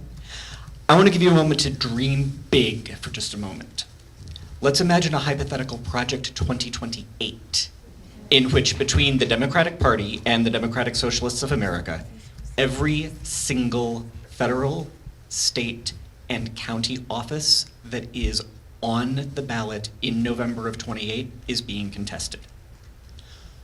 What do you think are the three most important, or fewer if you'd like, issues for that slate to run on? And I'll actually take my answer from my seat because I'm in the front row. Okay.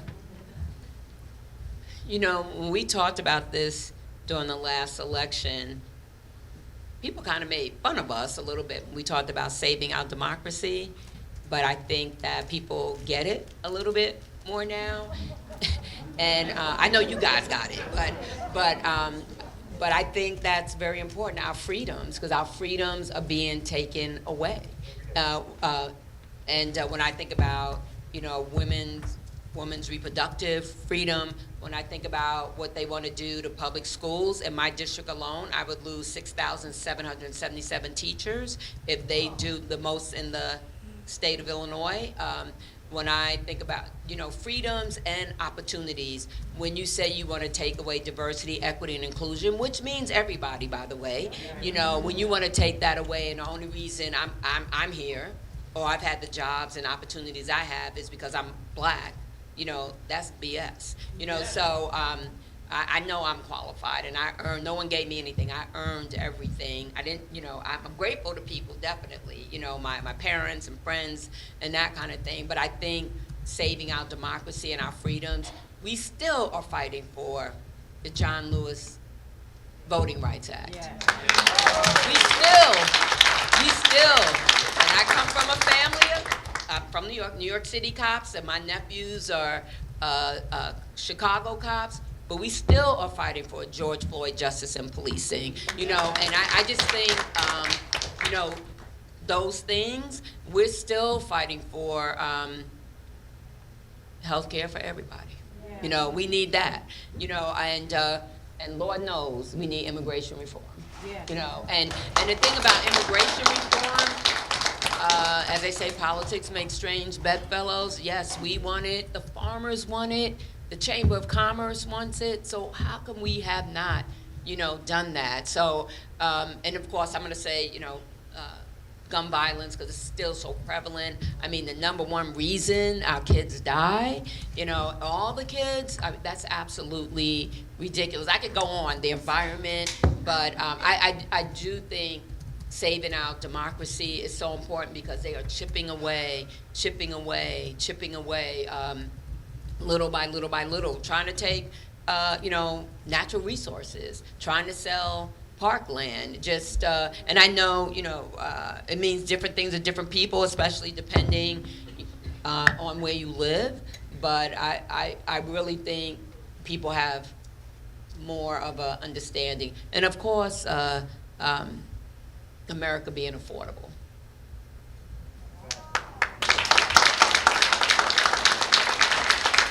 And I'm saying that as, I remember when I got divorced, I know too much information, but I got divorced, I had 2 kids, and I remember having to eat Cheerios for dinner because I couldn't afford anything else. And I was a 2-time Bradley grad with a job at Bradley when I was on. No one knew. You know, my kids loved eating Cheerios for dinner, but they didn't know that's what I could afford. I just have a quick statement from the person that asked about how to run for office. If you just Google organizations that help, particularly women, I did women, but you can do persons, there's a ton of people out there that really are helping. Emily's List, She Should Run, Emerge America, Vote, Run, Lead, Center for American Women, and those were just the top 5 that came out, and they're really, especially Emily's List just does amazing things. So whoever, if anyone wants to run, they should look into these. Thank you for saying that. I didn't do any of that. That's why sometimes it doesn't come to mind. Congresswoman Kelly, could you tell us what your top priority would be in the Senate for shoring up democracy and election integrity during the Trump era? To shore up? Shore up, yes. Well, I think, you know, one thing about, even though, you know, they said that, you know, we cheated and all of that for him winning, but one thing I'll give a little credit to, that even the Republican in states like Georgia and other places, they did not go along with their program, that they did put their job first. I mean, I was shocked too, you know, but they did speak up, and they did agree with the Democrats, Secretary of States, or, you know, who is responsible, that it was legal. And but I think that we still have to have watchdogs, and or I should say something better than that, inspector generals, to oversee elections. You know, if there's places that we're more shaky about, you know, to make sure we have the security, make sure we check, you know, the machines, even though there's so much vote by mail. And, you know, people try to put a lot of doubt on that, but there's many states that have done it, you know, for a long time now, like Oregon. That's all you can do there, and they seem very, very satisfied. I know people get shaky, and, you know, here some people talk about, well, the post office, we don't get our mail. I don't know about down here, but, you know, and so people don't feel confident about that. But I think that, you know, the more examples we can give of what has been successful, maybe that will, you know, calm people a little bit. But I definitely think that we need to make sure we have inspector generals in place, and quite frankly, security, because we know also that they've put things in place. I mean, changing voting places, like we need to do things that they can't do that, or that there's set voting hours. Not that you make it shorter here, where people that may not agree with you may vote, or just like the thing about can't give the person water, just silly things like that. But maybe we could put those kind of things in place to ensure there's more, I guess, uniformity. You tell us what your view is of the big, beautiful bill and Speaker Johnson.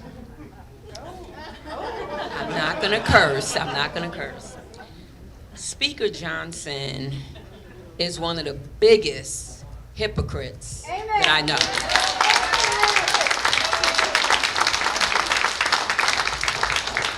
And I'm so sick of, and please don't take this as disrespectful, of all of these highfalutin Christians that invite us to bipartisan prayers on Thursday, and they pray P-R-A-Y Thursday morning, and then they P-R-E-Y when they come to the floor. And, we don't really see him that much, but I just want to scream at him, shame, and, and some other words too, but it's just so phony. It's just so unbelievable. And, he's like, why can't we all get along? And God, and all of that. I mean, some lightning bolts should come down. But, and actually, in one of my, in Energy and Commerce, she's not there anymore, Kathy McMorris Rogers, I'm sure she thought she was trying to be nice, but she said at the beginning she was the chair. This was last Congress. I read something I want you guys to read. So I thought she meant Energy and Commerce stuff so we could know more things. She handed out a Bible to everybody. And, everybody is not Christian in Congress, and everyone is not a believer in Congress. They may be agnostic or, whatever. Everybody's not the same. And I remember I didn't take the book. I just said, God, don't get me. But I didn't take the book because I didn't think it was appropriate. And really to be in solidarity with Jan Schakowsky, who's Jewish. And but there were a few. Annie Custer, she's not there anymore. She thought it was very insulting. Nanette Barragan, we didn't take the books. And so it's just so phony. It's just so phony. And what was the other? So busy on Johnson. Oh, the big, beautiful bill is so, it's so horrible, repulsive, outrageous. There's not enough words. So insulting to the American people, and how they are not ashamed, and how they could go along with this and vote for this. And what I've said to my colleagues many times, they keep saying, Robin, just shut up. That's the way they are. Because I keep saying to myself, they can't think this is true. They can't want to do this. More of their people will suffer than our people. They have more of the rural areas. 9 rural hospitals, some of my districts, some not, are going to close. In the more urban part of my district, there's a hospital I could think of right now hanging by a thread. And my God, you don't care. The federally qualified healthcare centers, I could just go on and on and on. And we try to bring it up every, chance, we could get. The other thing I wanted to say, just going back to Johnson for a second, but he's just representative of this. Whatever you are religiously, as a member of Congress, we shouldn't be trying to divide people, and those kind of things. We shouldn't sow hate and all of that, and it's just too much of that. And the senator from Utah, when the state rep and the other gentleman and their spouses that got shot in Minnesota, and for Senator Lee to make his comment, and then however you feel, but when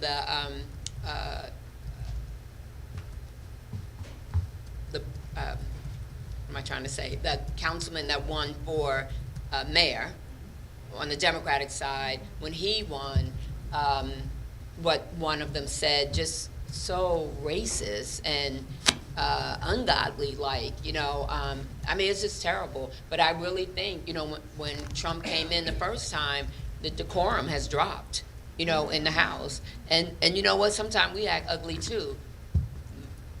Taylor Greene was in the, she was the Speaker Pro Tem, and she said to us, let's have some decorum. And it was so crazy. That is exactly what we did. We couldn't believe it. We were looking at her like, you have got to be out of your mind. And she's like so disrespectful. But but the other frustrating thing is they let them get away with more. Yes. Like at the State of the Union, our people got pulled out. Yeah. She wears her hats, she and Bobart, screams out, liar, do this. They never pulled them out. Yeah. But our people got pulled out. A number of people got pulled, and then some left, of course. But yeah, it's very disappointing. But you know what? I'm not gonna let anybody steal my joy. And I'm not going to get weary because people are depending on us, to hang in there and fight the fight. And we got to be resilient and we got to be, resistant when it makes sense.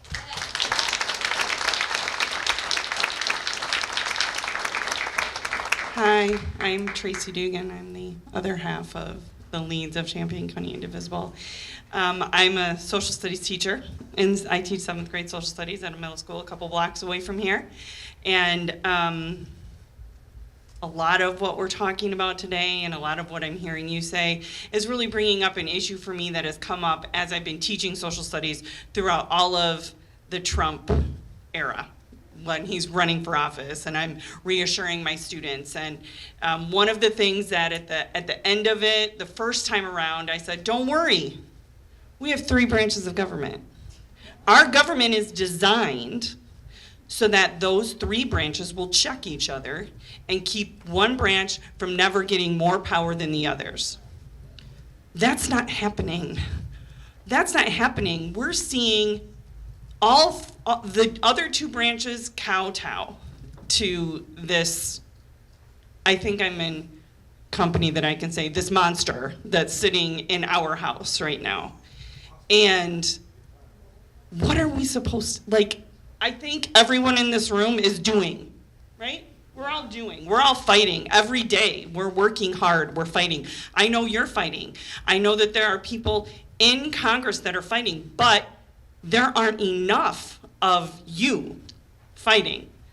So when we are watching the Constitution be violated consistently, and my own students, who it was fascinating to be teaching my 7th graders about the Constitution when he was inaugurated, and we watched him violate the Constitution, and my kids would watch the news and come into me the next day and go, but Mrs. Dugan, doesn't the Constitution say? And I would say, yes, it does. What are we supposed to do? How are we supposed to keep having faith that our government is going to protect us? All I can say is, you're right, I'm fighting, but there's more than me fighting. I believe that, and on every level of government, people are fighting. And when I say contact your folks, also don't let the Republican state reps and state senators get away with it. Let them know, how you feel also, and you're watching them also. I know it's not a lot, in Illinois. They don't what? They don't really listen and they don't really respond to me. But they need to know there's a lot of you, that feel like that. And of course, if it's in their district, that's, even better.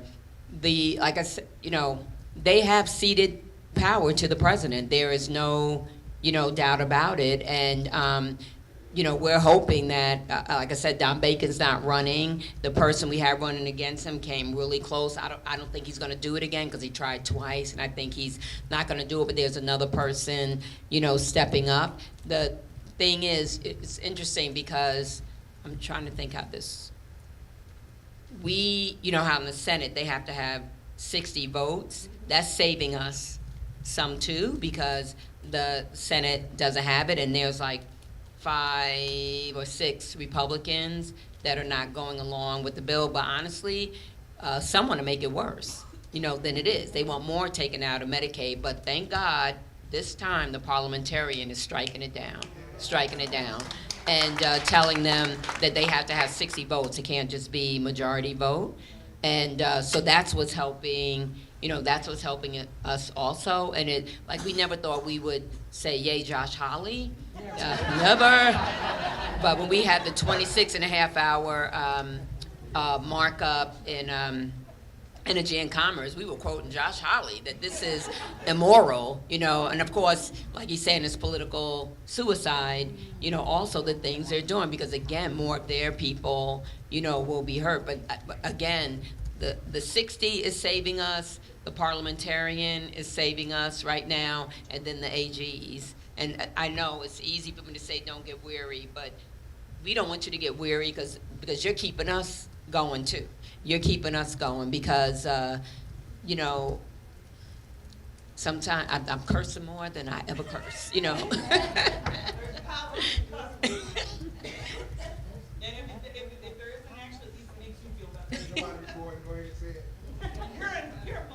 I'm among friends.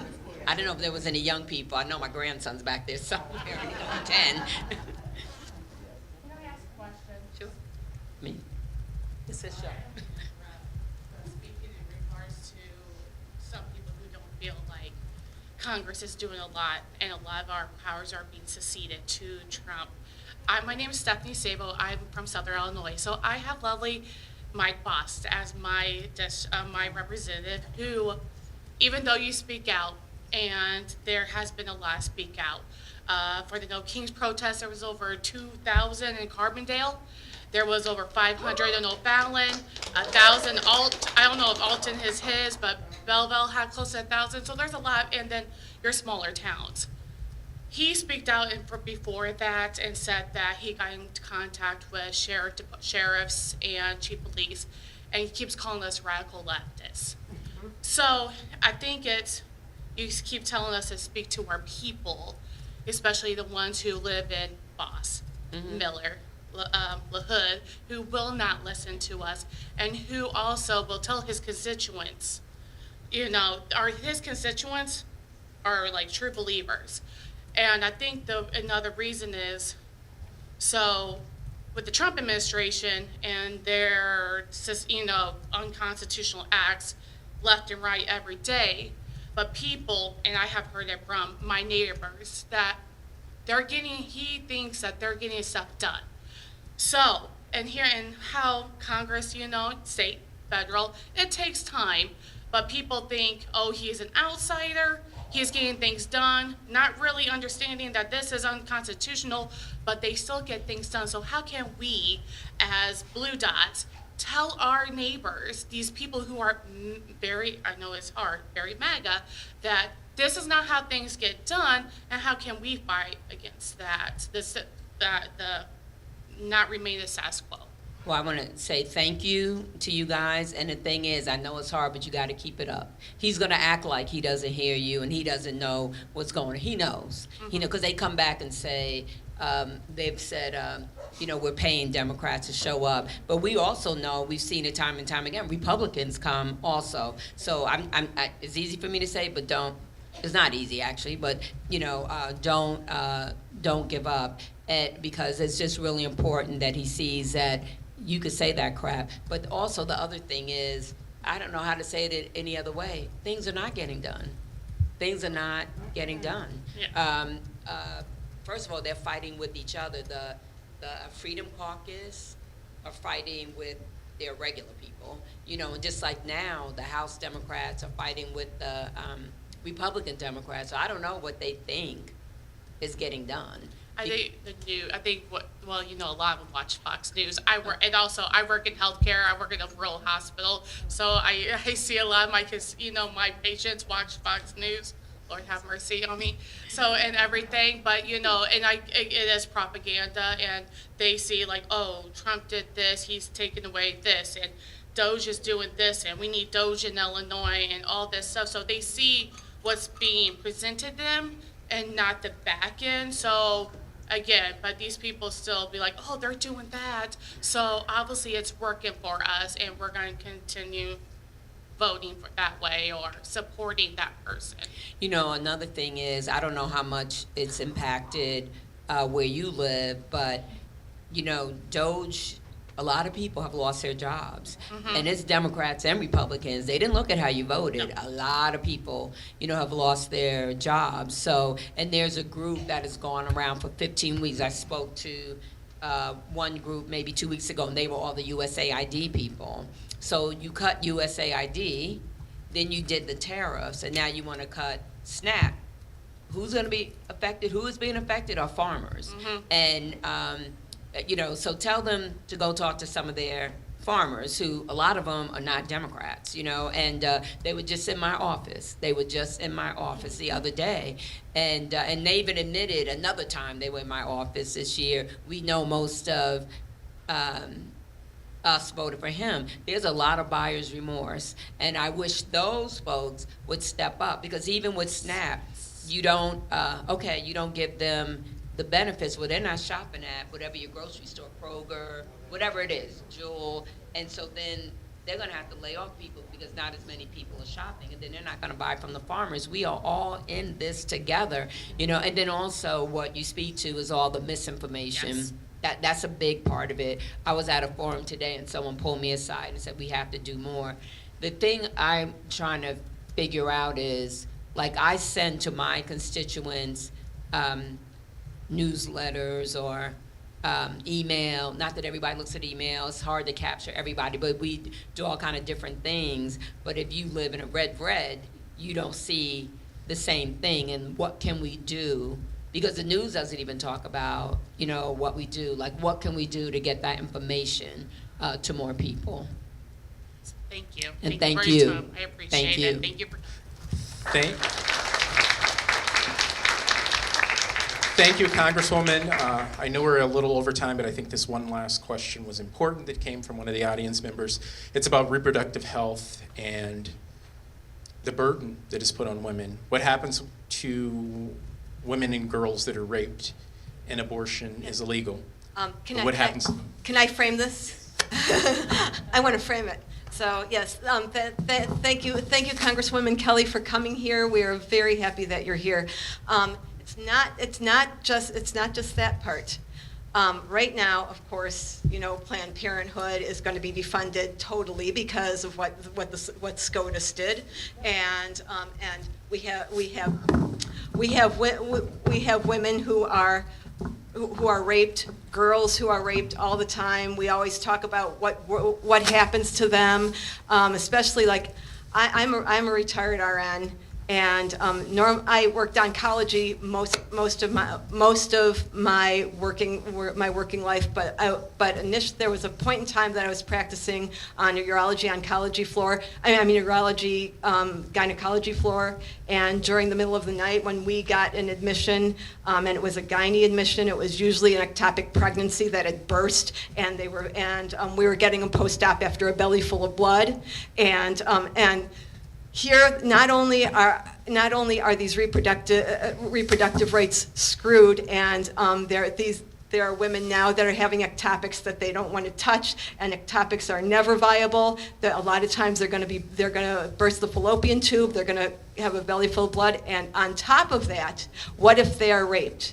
My question is, okay, we always worry about the woman and what happens to the woman. What happens to that darn rapist? That's what I want to know. Because the rapist usually doesn't get anything. The courts ignore it. Especially, let's say, for example, it's a high school guy.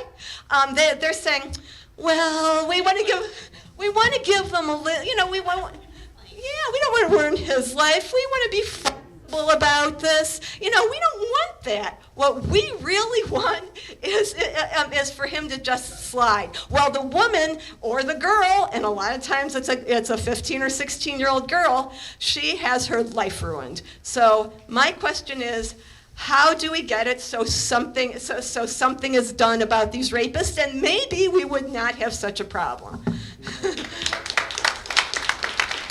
Well, anyone who rapes anyone, whether it's the person or it's a familial kind of thing, they need to face the law, and they need to go to jail and do whatever we would normally do to anybody that breaks the law and accosts a woman or a girl. There's no excuse. And yes, people do dumb things in high school, but that is over the top, and any high schooler, should know that. And how long have we been saying no means no? And I think a high schooler would understand that. Changing the topic a second, one of my colleagues was pregnant. I don't know if y'all heard about this. One of my colleagues was pregnant, and it turned out it was ectopic. She lives in Florida, where they have the rule. It doesn't matter. We took one of our hearings to Florida last year and heard from 2 moms that wanted to have their babies. They weren't trying to have an abortion, but it didn't go the way they hoped. And the one mom, the baby died in her stomach, and they would not do an abortion. And they said, like, almost, I'm paraphrasing, go in the parking lot, and like when you're almost there yourself, then we can do it. So it's so interesting how with my colleague, when she had that, and Florida had the rule, and they were following the rule, of course she used her, I'm the congresswoman and all of that, when it was her party that put all that in place, and actually said the reason they wouldn't, they refused her was because of the lefties, that we forced the hospital not to treat her, so, it's like you don't care until it happens to you.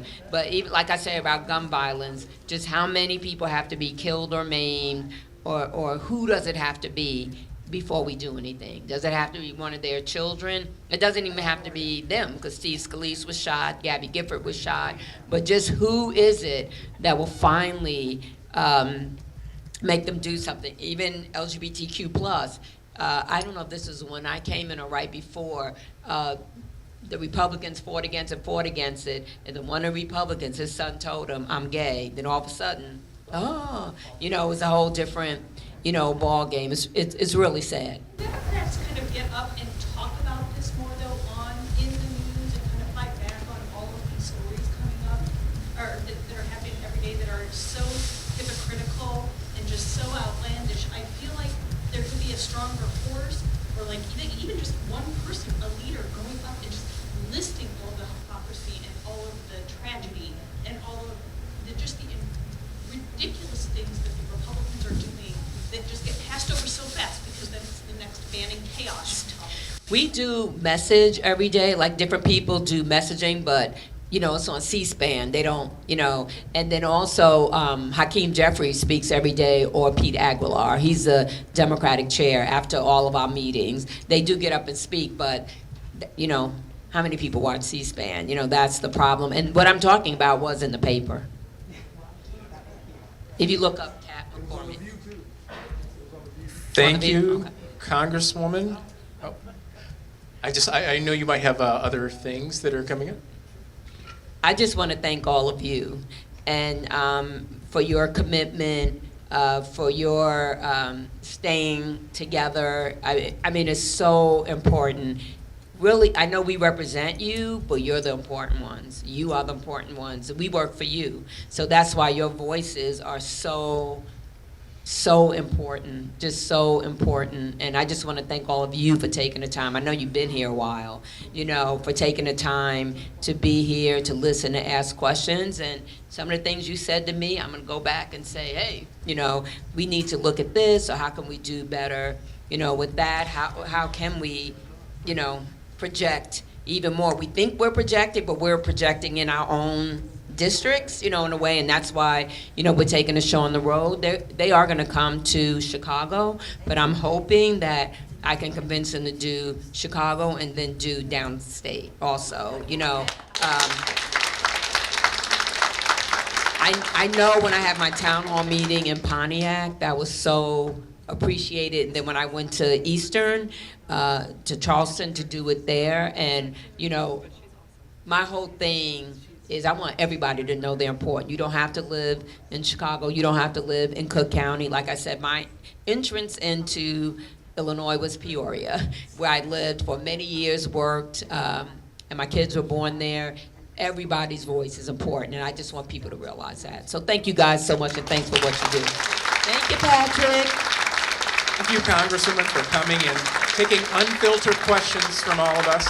thank you for respecting the Indivisible leaders by actually being here today.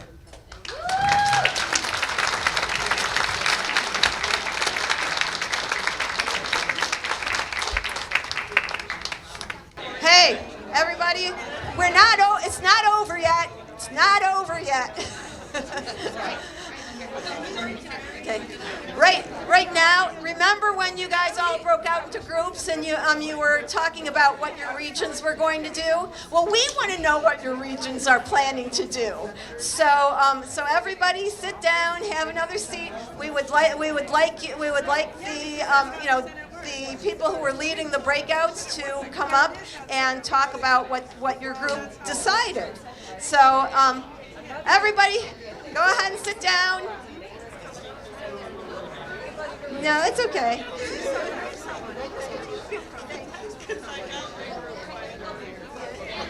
Yes.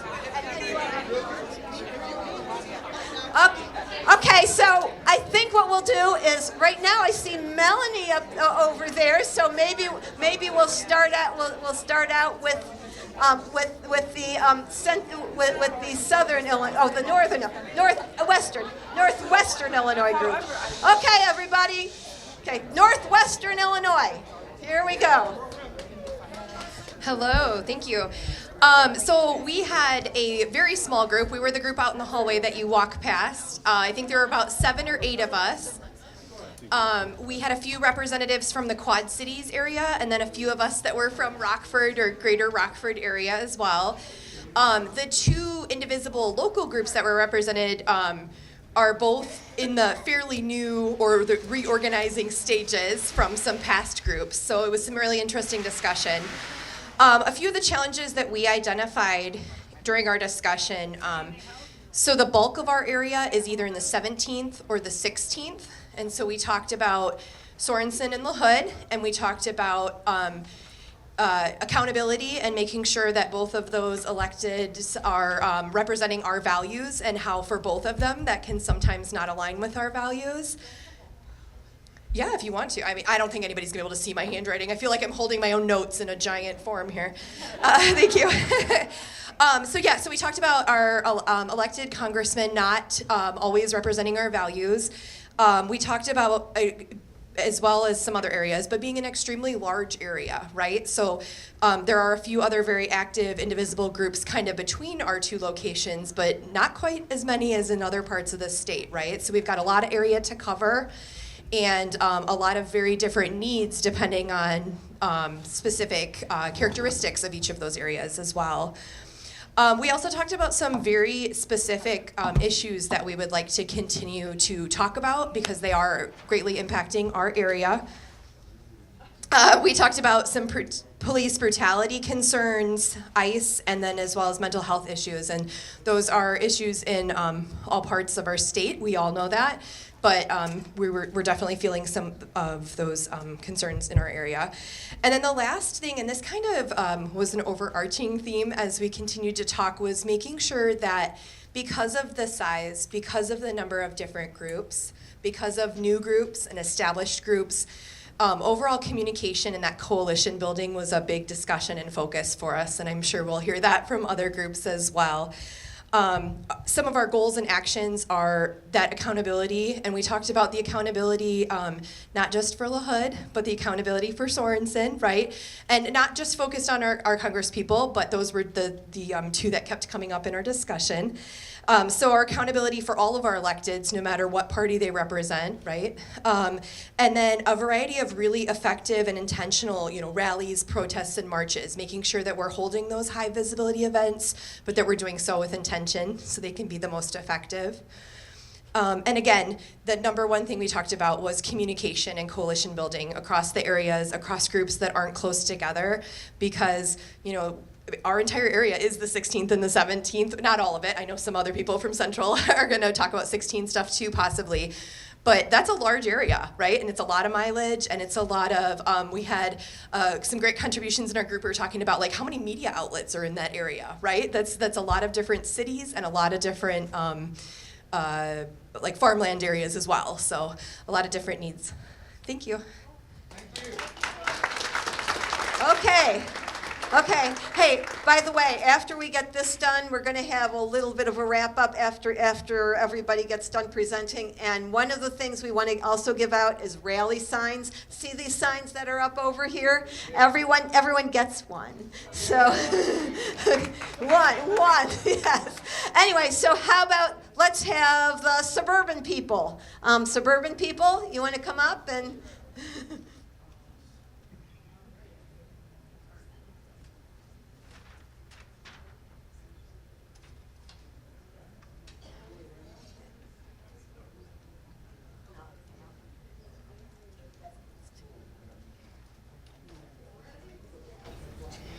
Great session. We had a great session. We talked, a lot of people interacted and shared everything with us. We went through, I don't know, we want to talk about the process. Sorry. Yeah, there you go. So everybody contributed greatly. We started going through issues, which are many. And then Bill did a great job, and Rebecca did a great job of writing this stuff down. So what we did, though, is we let everybody have their top 3 vote. Bill, you want to talk about, Bill did all this counting. I loved it. I'm a kind of just a guy, so I counted very quickly. It was great. By the way, we had 50 people in that room, all with an opinion or 6. So it was really, really great.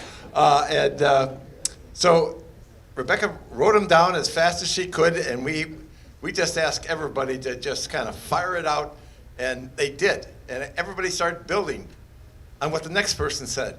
And then the next person started building on it. It was exciting. It was wonderful. And you did a great job. So we asked everybody to do 3 votes. 3 times 50 would be 150 votes. So I think it adds up to 165, but I don't know how many times I voted or you voted. So Rebecca, thank you so much for being our scribe and taking down all the data and everything. And so after the election that we had today, we ended up with 3 shared goals, 3 top shared goals out of many. One of which is that we would like to foster collaboration across indivisible groups, given that there are so many in the suburbs of Chicago. We know there's a lot of cross-pollination that already happens, and we can build on that. The next one we thought was very important was fighting disinformation, both that affects our community and the more conservative side of the spectrum. And lastly, we really have a pretty strong record up in the burbs of having rallies and protests and sort of community action. And so we want to continue that and really make sure that when we have those actions that everybody leaves with a call to action. Everybody leaves with an assignment and a purpose, and we are open to exploring additional tactics. A potential strike was mentioned, so that is something that people will be entertaining and noodling on, to use the scientific term. The other thing we talked about, which didn't get voted on really highly but came up a lot, was we would like to all upscale our tech capabilities. So one of the things that Indivisible Illinois could help with is providing resources, even if it's just pointing at national resources, Facebook ads, all the different databases that people could use. So it would be really helpful if Indivisible Illinois could kind of centralize for that. So, anything else, Bill? It was so cool. Who would have thought that while all of us have the same objectives and goals, that we would have so many different comments and ways to get to it? And I learned a lot. I don't know, what about you guys? It was fun. There is a secret page here called Tactics, but we didn't get to vote on it. So it's a secret and no one can know about it. Bye. everybody wanted to continue to work on this, though. Everybody wanted to continue to work on it. So as a group, rural, local, city of Chicago, etc., we should all continue to work together and build these coalitions and learn how to communicate in our social medias, etc., and drive Trump out.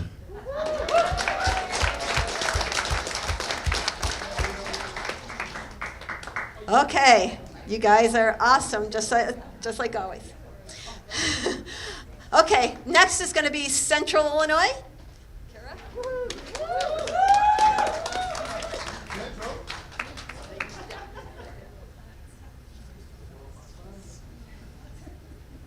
Okay, can you hear me? Okay, last time I had the mic, they turned me off.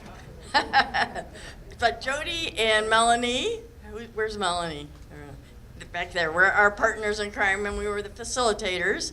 So we filled out 4 of these flip charts of ideas. We did a really good job of brainstorming ideas that were issues, and then we did our dot voting, which was a little confusing at first, but it was really fun to get everybody to come up, put their dots up here, and if anybody has extra dots that they haven't turned back in, let me know. So we came up with our top 3 was on this flip chart. Due process was our winner, Medicaid, and Social Security and Medicare was our third choice, and so those were our top 3. And then we also talked about what made our region, Central Illinois, it doesn't sound very exciting, but our region is very unique and special. And we have big universities that we're going to leverage. We have good transportation. We have rural hospitals. We have the state capitol in our region. And we have smart people. I don't know if they were saying like smartest people in our region, but we just said smart people. So those are our success criteria, that we can leverage. And then we talked about how we can help with the state goals a little bit. And then we also brainstormed quite a bit on different methods of communication. And at the end, we said, do we want to all collaborate? And we had the biggest group. I think we were the biggest group. And everybody wanted to try to collaborate, even though we had like 50 different tools on the list, and we have no idea what we should use to try to collaborate. But I think we're going to do something. Okay, that's it. Yeah, go ahead. Yeah, and they rock like everybody else does. And actually, since I'm a Central Illinoisan, what can I say? So, okay, next is going to be Southern. Yeah, keep this there. Keep this there.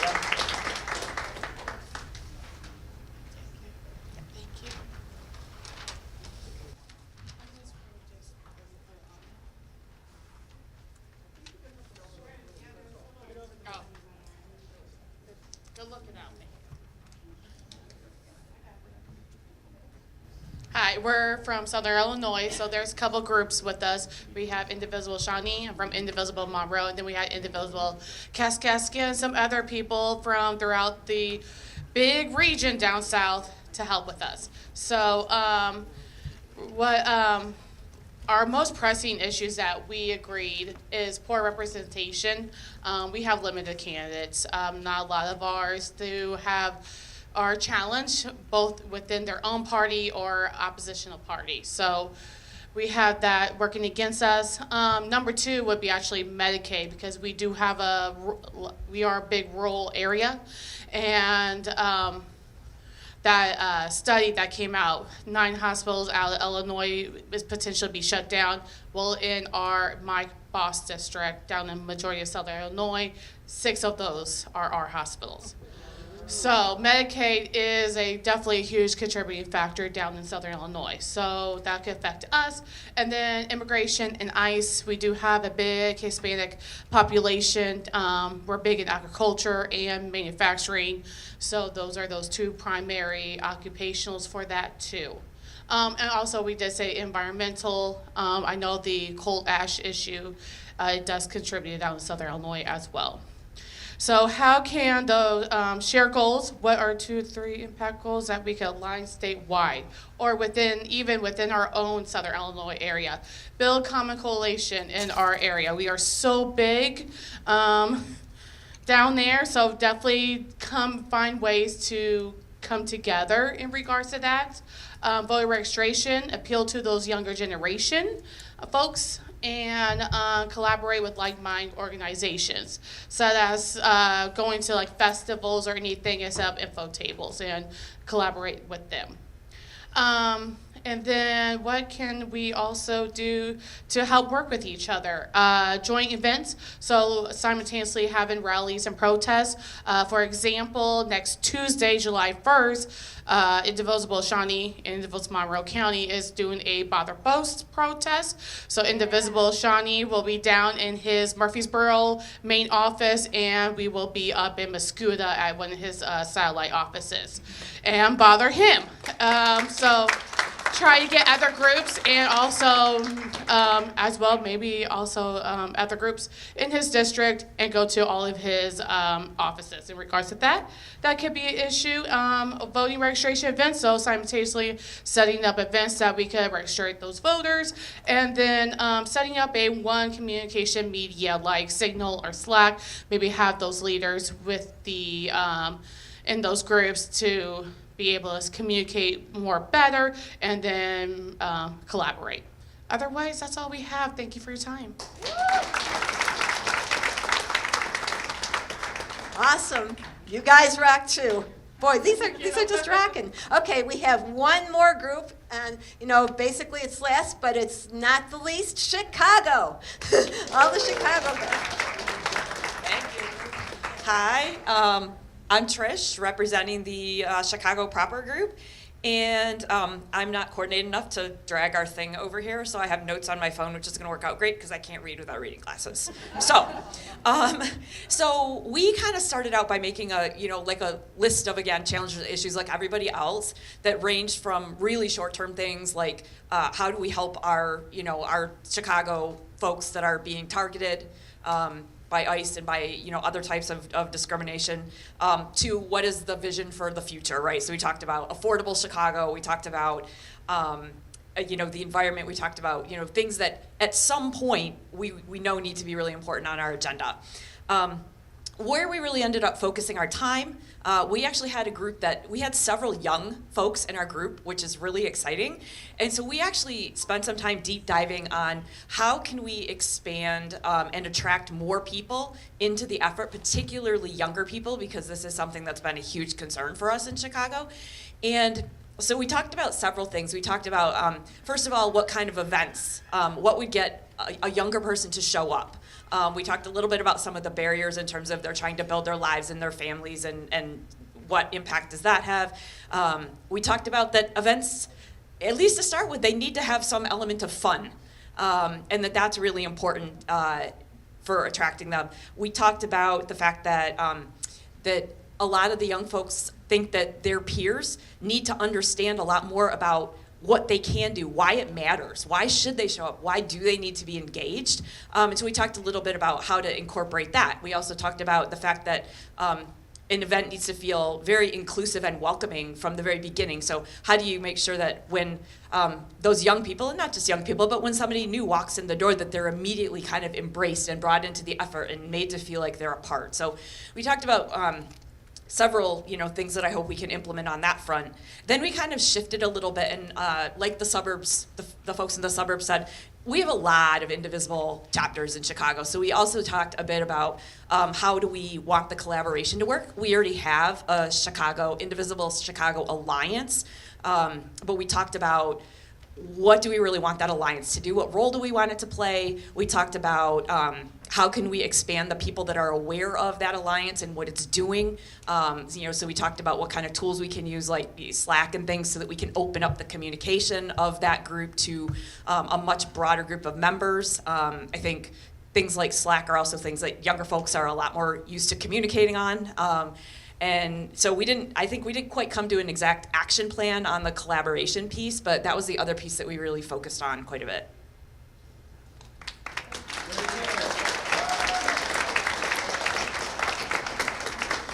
Thank you. And now we're going to give some brief reflections, and then we will have call to actions after that. So I'm going to first welcome up one of the national staff members. I'm going to welcome up Aya to talk about her reflections of the day.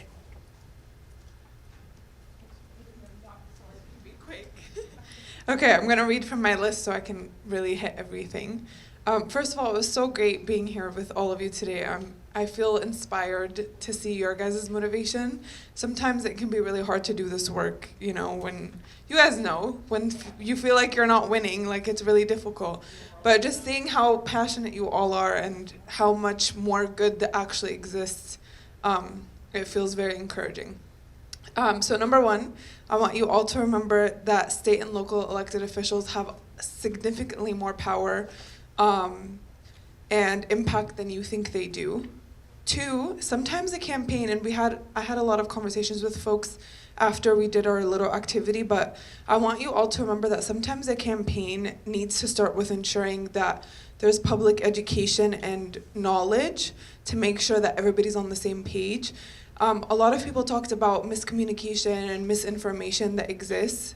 That just doesn't just exist in terms of fear-mongering. A lot can get lost in translation, right? And then also, one of our goals is to rebuild democracy, and in rebuilding our democracy, we have to acknowledge that not everybody grew up having resources surrounding how the government functions, and that happened for a reason. AKA, if you look at, you know, our rural neighborhoods, our black and brown neighborhoods, a lot of us didn't have access to how our governments work, and that's on purpose so that we don't stay involved. So sometimes our campaigns start with education to make sure that everybody's on the same page. Three, I want to remind you guys to lean on Indivisible National for templates using the resources we already have. So if you go to bluestatedefiance.org, those are all the materials I worked on. A lot of people kept talking about immigration.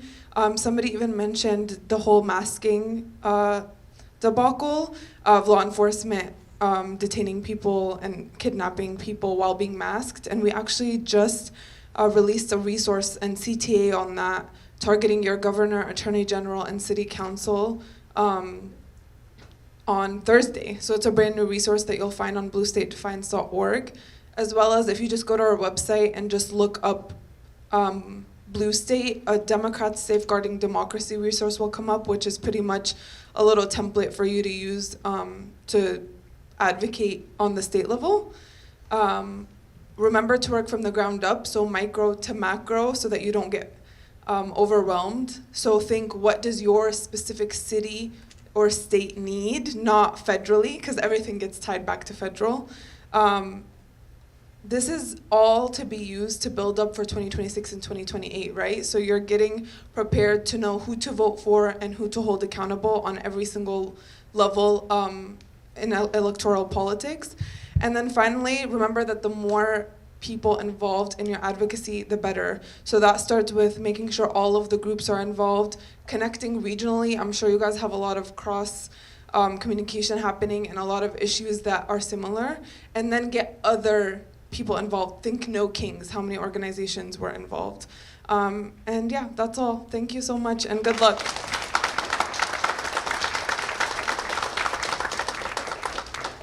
Okay, as far as my reflections go, one thing is that I've always felt is that everyone should do everything as a collaborative.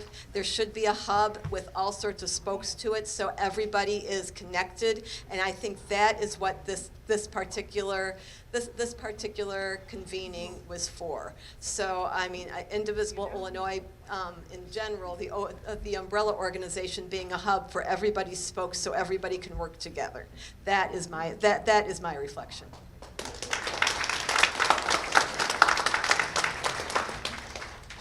It's always hard to be third because it's like, what else do you come up with? So number one reflection is the energy in the room was great today.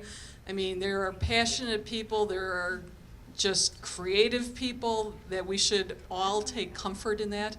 We need each other. The other thing that I'll note is that we, you know, as you learn by looking at the panel discussion, our allies, we all have to remember that we cannot necessarily do everything, but we can support things. So if there's groups that we saw today that are really good at pushing back and helping people, you can donate to them. So if you feel like you can't solve that problem, you find the ally that can, and sometimes they just need some resources, money. So don't forget that, the donations, and then we can do the parts that we can do. And then also, when we talked about, all that we have to get done, there are people already doing things that we probably don't know, including within our own groups. So the coordinating among the groups is really important because you don't have to reinvent the wheel. And I'll just use one example. I talked about I'm in Truth Brigade, Illinois, and a lot of people, I guess, were asking, what the heck is a Truth Brigade, Illinois?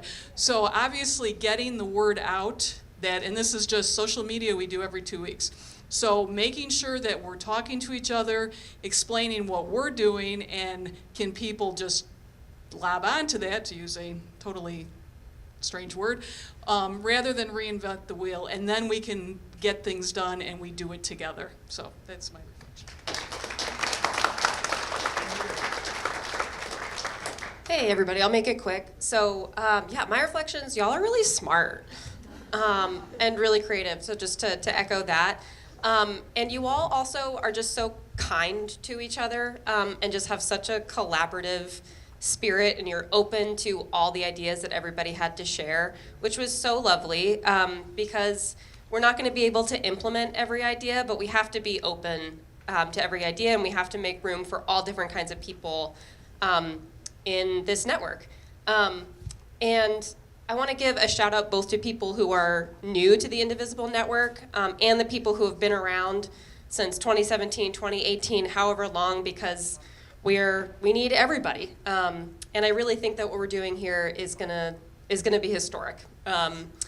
There's never been anything quite like this. People who are getting together to organize to act locally, but also collaborate regionally, statewide, and at the national level with the backing of a national organization that's well-funded thanks to our really generous donors. So, we've got something special here. Thank you guys so much for being a part of it, and thank you for having us.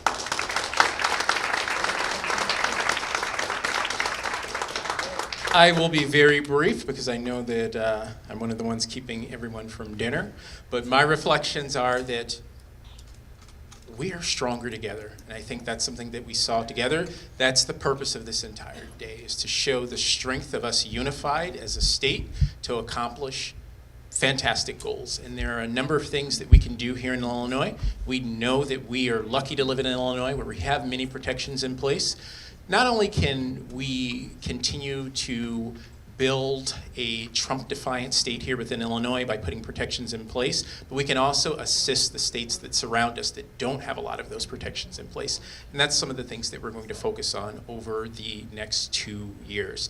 So one of the things that I saw throughout the day, we started with the Blue State Defiance campaign. We're going to be sending out some details for you all on that. We're going to continue this. This is a continued conversation. This is just the start of the conversation. It's not the end of the conversation. So there'll be surveys that are going to be coming out to you all within the next week or so, just on today, on things that you're interested in getting involved with. We know that there are a number of people who are here today who are a part of Indivisible groups. You'll be able to take this information back and share it with your fellow members. There are also people here today that may not be a part of an Indivisible group. There may not be an Indivisible group active in your area, and you may be interested in starting a new Indivisible group. We can assist you with that as well, and we'll be reaching out to you on that as well if you're interested in starting an Indivisible group in your area, or perhaps there's a specific issue that you're interested in that you haven't heard us talk about today that you want to focus on. That's something that we can help you with as well. So there's a lot that we discussed here today. I am very pleased at what I saw. I walked around and listened to a lot of the things that were happening during the regional breakouts, and I heard some fantastic ideas. We as a board are going to go back and we're going to talk about some of those ideas and how we can help you all to implement those ideas. What I want you all to think of yourself, we're just facilitators of the board. You all are Indivisible Illinois. You make up the organization itself. It's all of your groups. It's all of you being active with us. So we do want to give a couple of next steps as well, some immediate actions that we're going to take after this. So there are a few things. So there is a rally that is coming up in a few weeks. It's John Lewis. It's the John Lewis Continuing Good Trouble. That's going to be coming up, so you'll be getting some information on that. We definitely want to honor John Lewis and all of the sacrifices that he made, so we'll have some information on that coming up. There are rallies that are taking place all across the state. We're working with allied organizations on this, and some of us are organizing these events ourselves. We also have a number of voter contact activities that we're doing. So we are phone banking every Sunday, and I know Marci's going to talk a little bit more about that, the phone banks that are happening every Sunday. We also have our neighborhood Canvas Leader program, and that's where we are going out into our own neighborhoods and we're talking with constituents just about their elected officials' positions. We're also going into some of those more red areas of the state, and we're talking with them just about their elected officials' positions on the issues, and we're doing that in a nonpartisan way. We're going out and we're just telling them the voting record of their elected officials. So those are some of the things that are coming up. In addition to that, we're looking to add people to all of our committees. So I co-chair the Communications Committee as well as the Voter Engagement Committee. If you're interested in educating voters, going out and talking with voters, or helping us to facilitate that, you can join that committee. And if you're interested in helping us with communication, you're interested in helping us to get out emails, you're interested in helping us to continue to grow on social media platforms like TikTok, that's something else that we're going to need help on as well, in building those relationships with the press. So I'm going to hand it over now to Marci, who's going to tell you some other key takeaways from today. Yes, next steps. But before I do next steps, I want to thank the organizers from National that are here. It's because of National donating money to us for this is why we're having it. So let's give them a big hand right over there. Okay, I, of course, am going to talk about phone banking. There's something else I want to talk about, too. But as Patrick mentioned, and actually I co-chair both those committees with him, so we do phone bank every Sunday from 4 to 5:30. We are phone banking into the Illinois 12, the Illinois 16, and the Illinois 17, letting them know that letting their constituents know that their member of Congress voted to cut Medicaid and what that means to them and what that means to their district. So if you're interested in doing that, just let me know. I have it's on Zoom, so anybody from anywhere can do it. I have the mobilized signups for tomorrow, because we are going to be phone banking tomorrow, and also next Sunday. The other thing I wanted to let you know about phone banking is starting August 2nd, that Saturday, every Saturday from 4 to 5:30 until the November election in Virginia, we are going to be phone banking for Abigail Spanberger for governor of Virginia. So that's going to be really cool too, and that's going to start in August on every Saturday from 4 to 5:30 on Zoom. So anyway, the other thing I wanted to mention, there is a group. It's an Indivisible group that's in Florida. Surprise, surprise, that has organized something called 50 Days of Shame. Yeah. And okay, okay. We're July 1st. Okay. Yeah. Yes, we are July 1st. Yeah. Hold that thought, Cecilia. Sorry. Hold that thought. It's okay. Good. Okay. So. I have to tell you, I apologize. I've been lax about advertising this because we've been working on this. But this group in Florida, this Indivisible group, wants each state to concentrate on a day of 50 days where that state points to their Republican members of Congress and points to the person in the White House and says, shame, shame, shame, look what they're doing. We have to blast it out on social media. If we would have had more time after this, we could have even advertised going to people's offices and things like that, but just don't have that much time because we were working on this stuff. But those phone banks to the Illinois 12, 15, and 16, that group is amplifying them, even though our day for Illinois is Tuesday, this Tuesday, July 1st. So all of your groups on all of your social media sites, even if you are not in the Illinois 12, 15 or 16, just blast those Congress people, blast the president, and and just amplify it everywhere on Tuesday. But this Sunday, you can also talk to their voters and let them know that you are unhappy, that they should tell them that they are unhappy with how they have voted on Medicaid. So anyway, so that's my thing, and I'm going to turn you over to Linda now.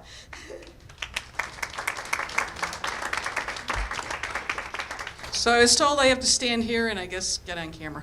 Not my favorite thing. So just a couple things. So obviously there's a lot of things we talked about today. We have to, as an executive board and then with leadership and then beyond, figure out, okay, how do we go forward? So that's going to be a lot of discussion in the next, couple weeks. We can't wait too long. And so, that's something we'll probably do some, I think Patrick mentioned a survey, but it's important that we do not lose the energy that we got here today. So your job is to bug us and say, hey, where are you at on this? And then we have to all work together. There's 4 of us that work very hard together, but we can't do it alone. So everybody's going to have to help, because there's really a couple things that got talked about here. One is, making sure we're holding our representatives accountable, but also, how do we Trump-proof the state?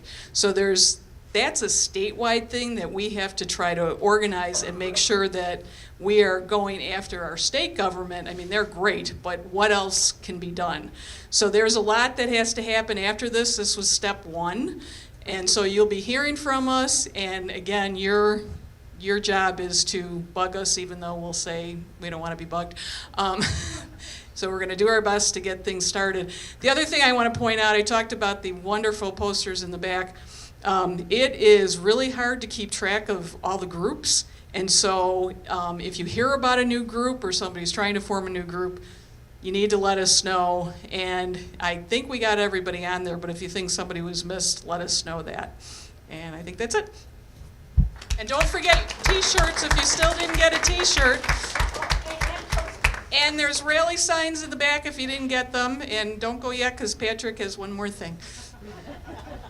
The only thing I was going to say is, everyone please take one rally sign, and share that out at the events and other things that you all are at. But thank you. If you didn't get a t-shirt yet, please do grab one. Yes, because I know that the wonderful servers here do want to leave, so we're going to try to break everything down as quickly as possible and be out of here before 6 o'clock.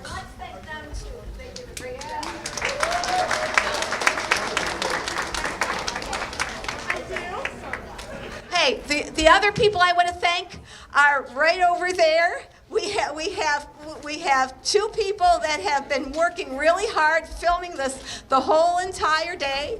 We have Doreen and Jim. Everyone give them a really big hand.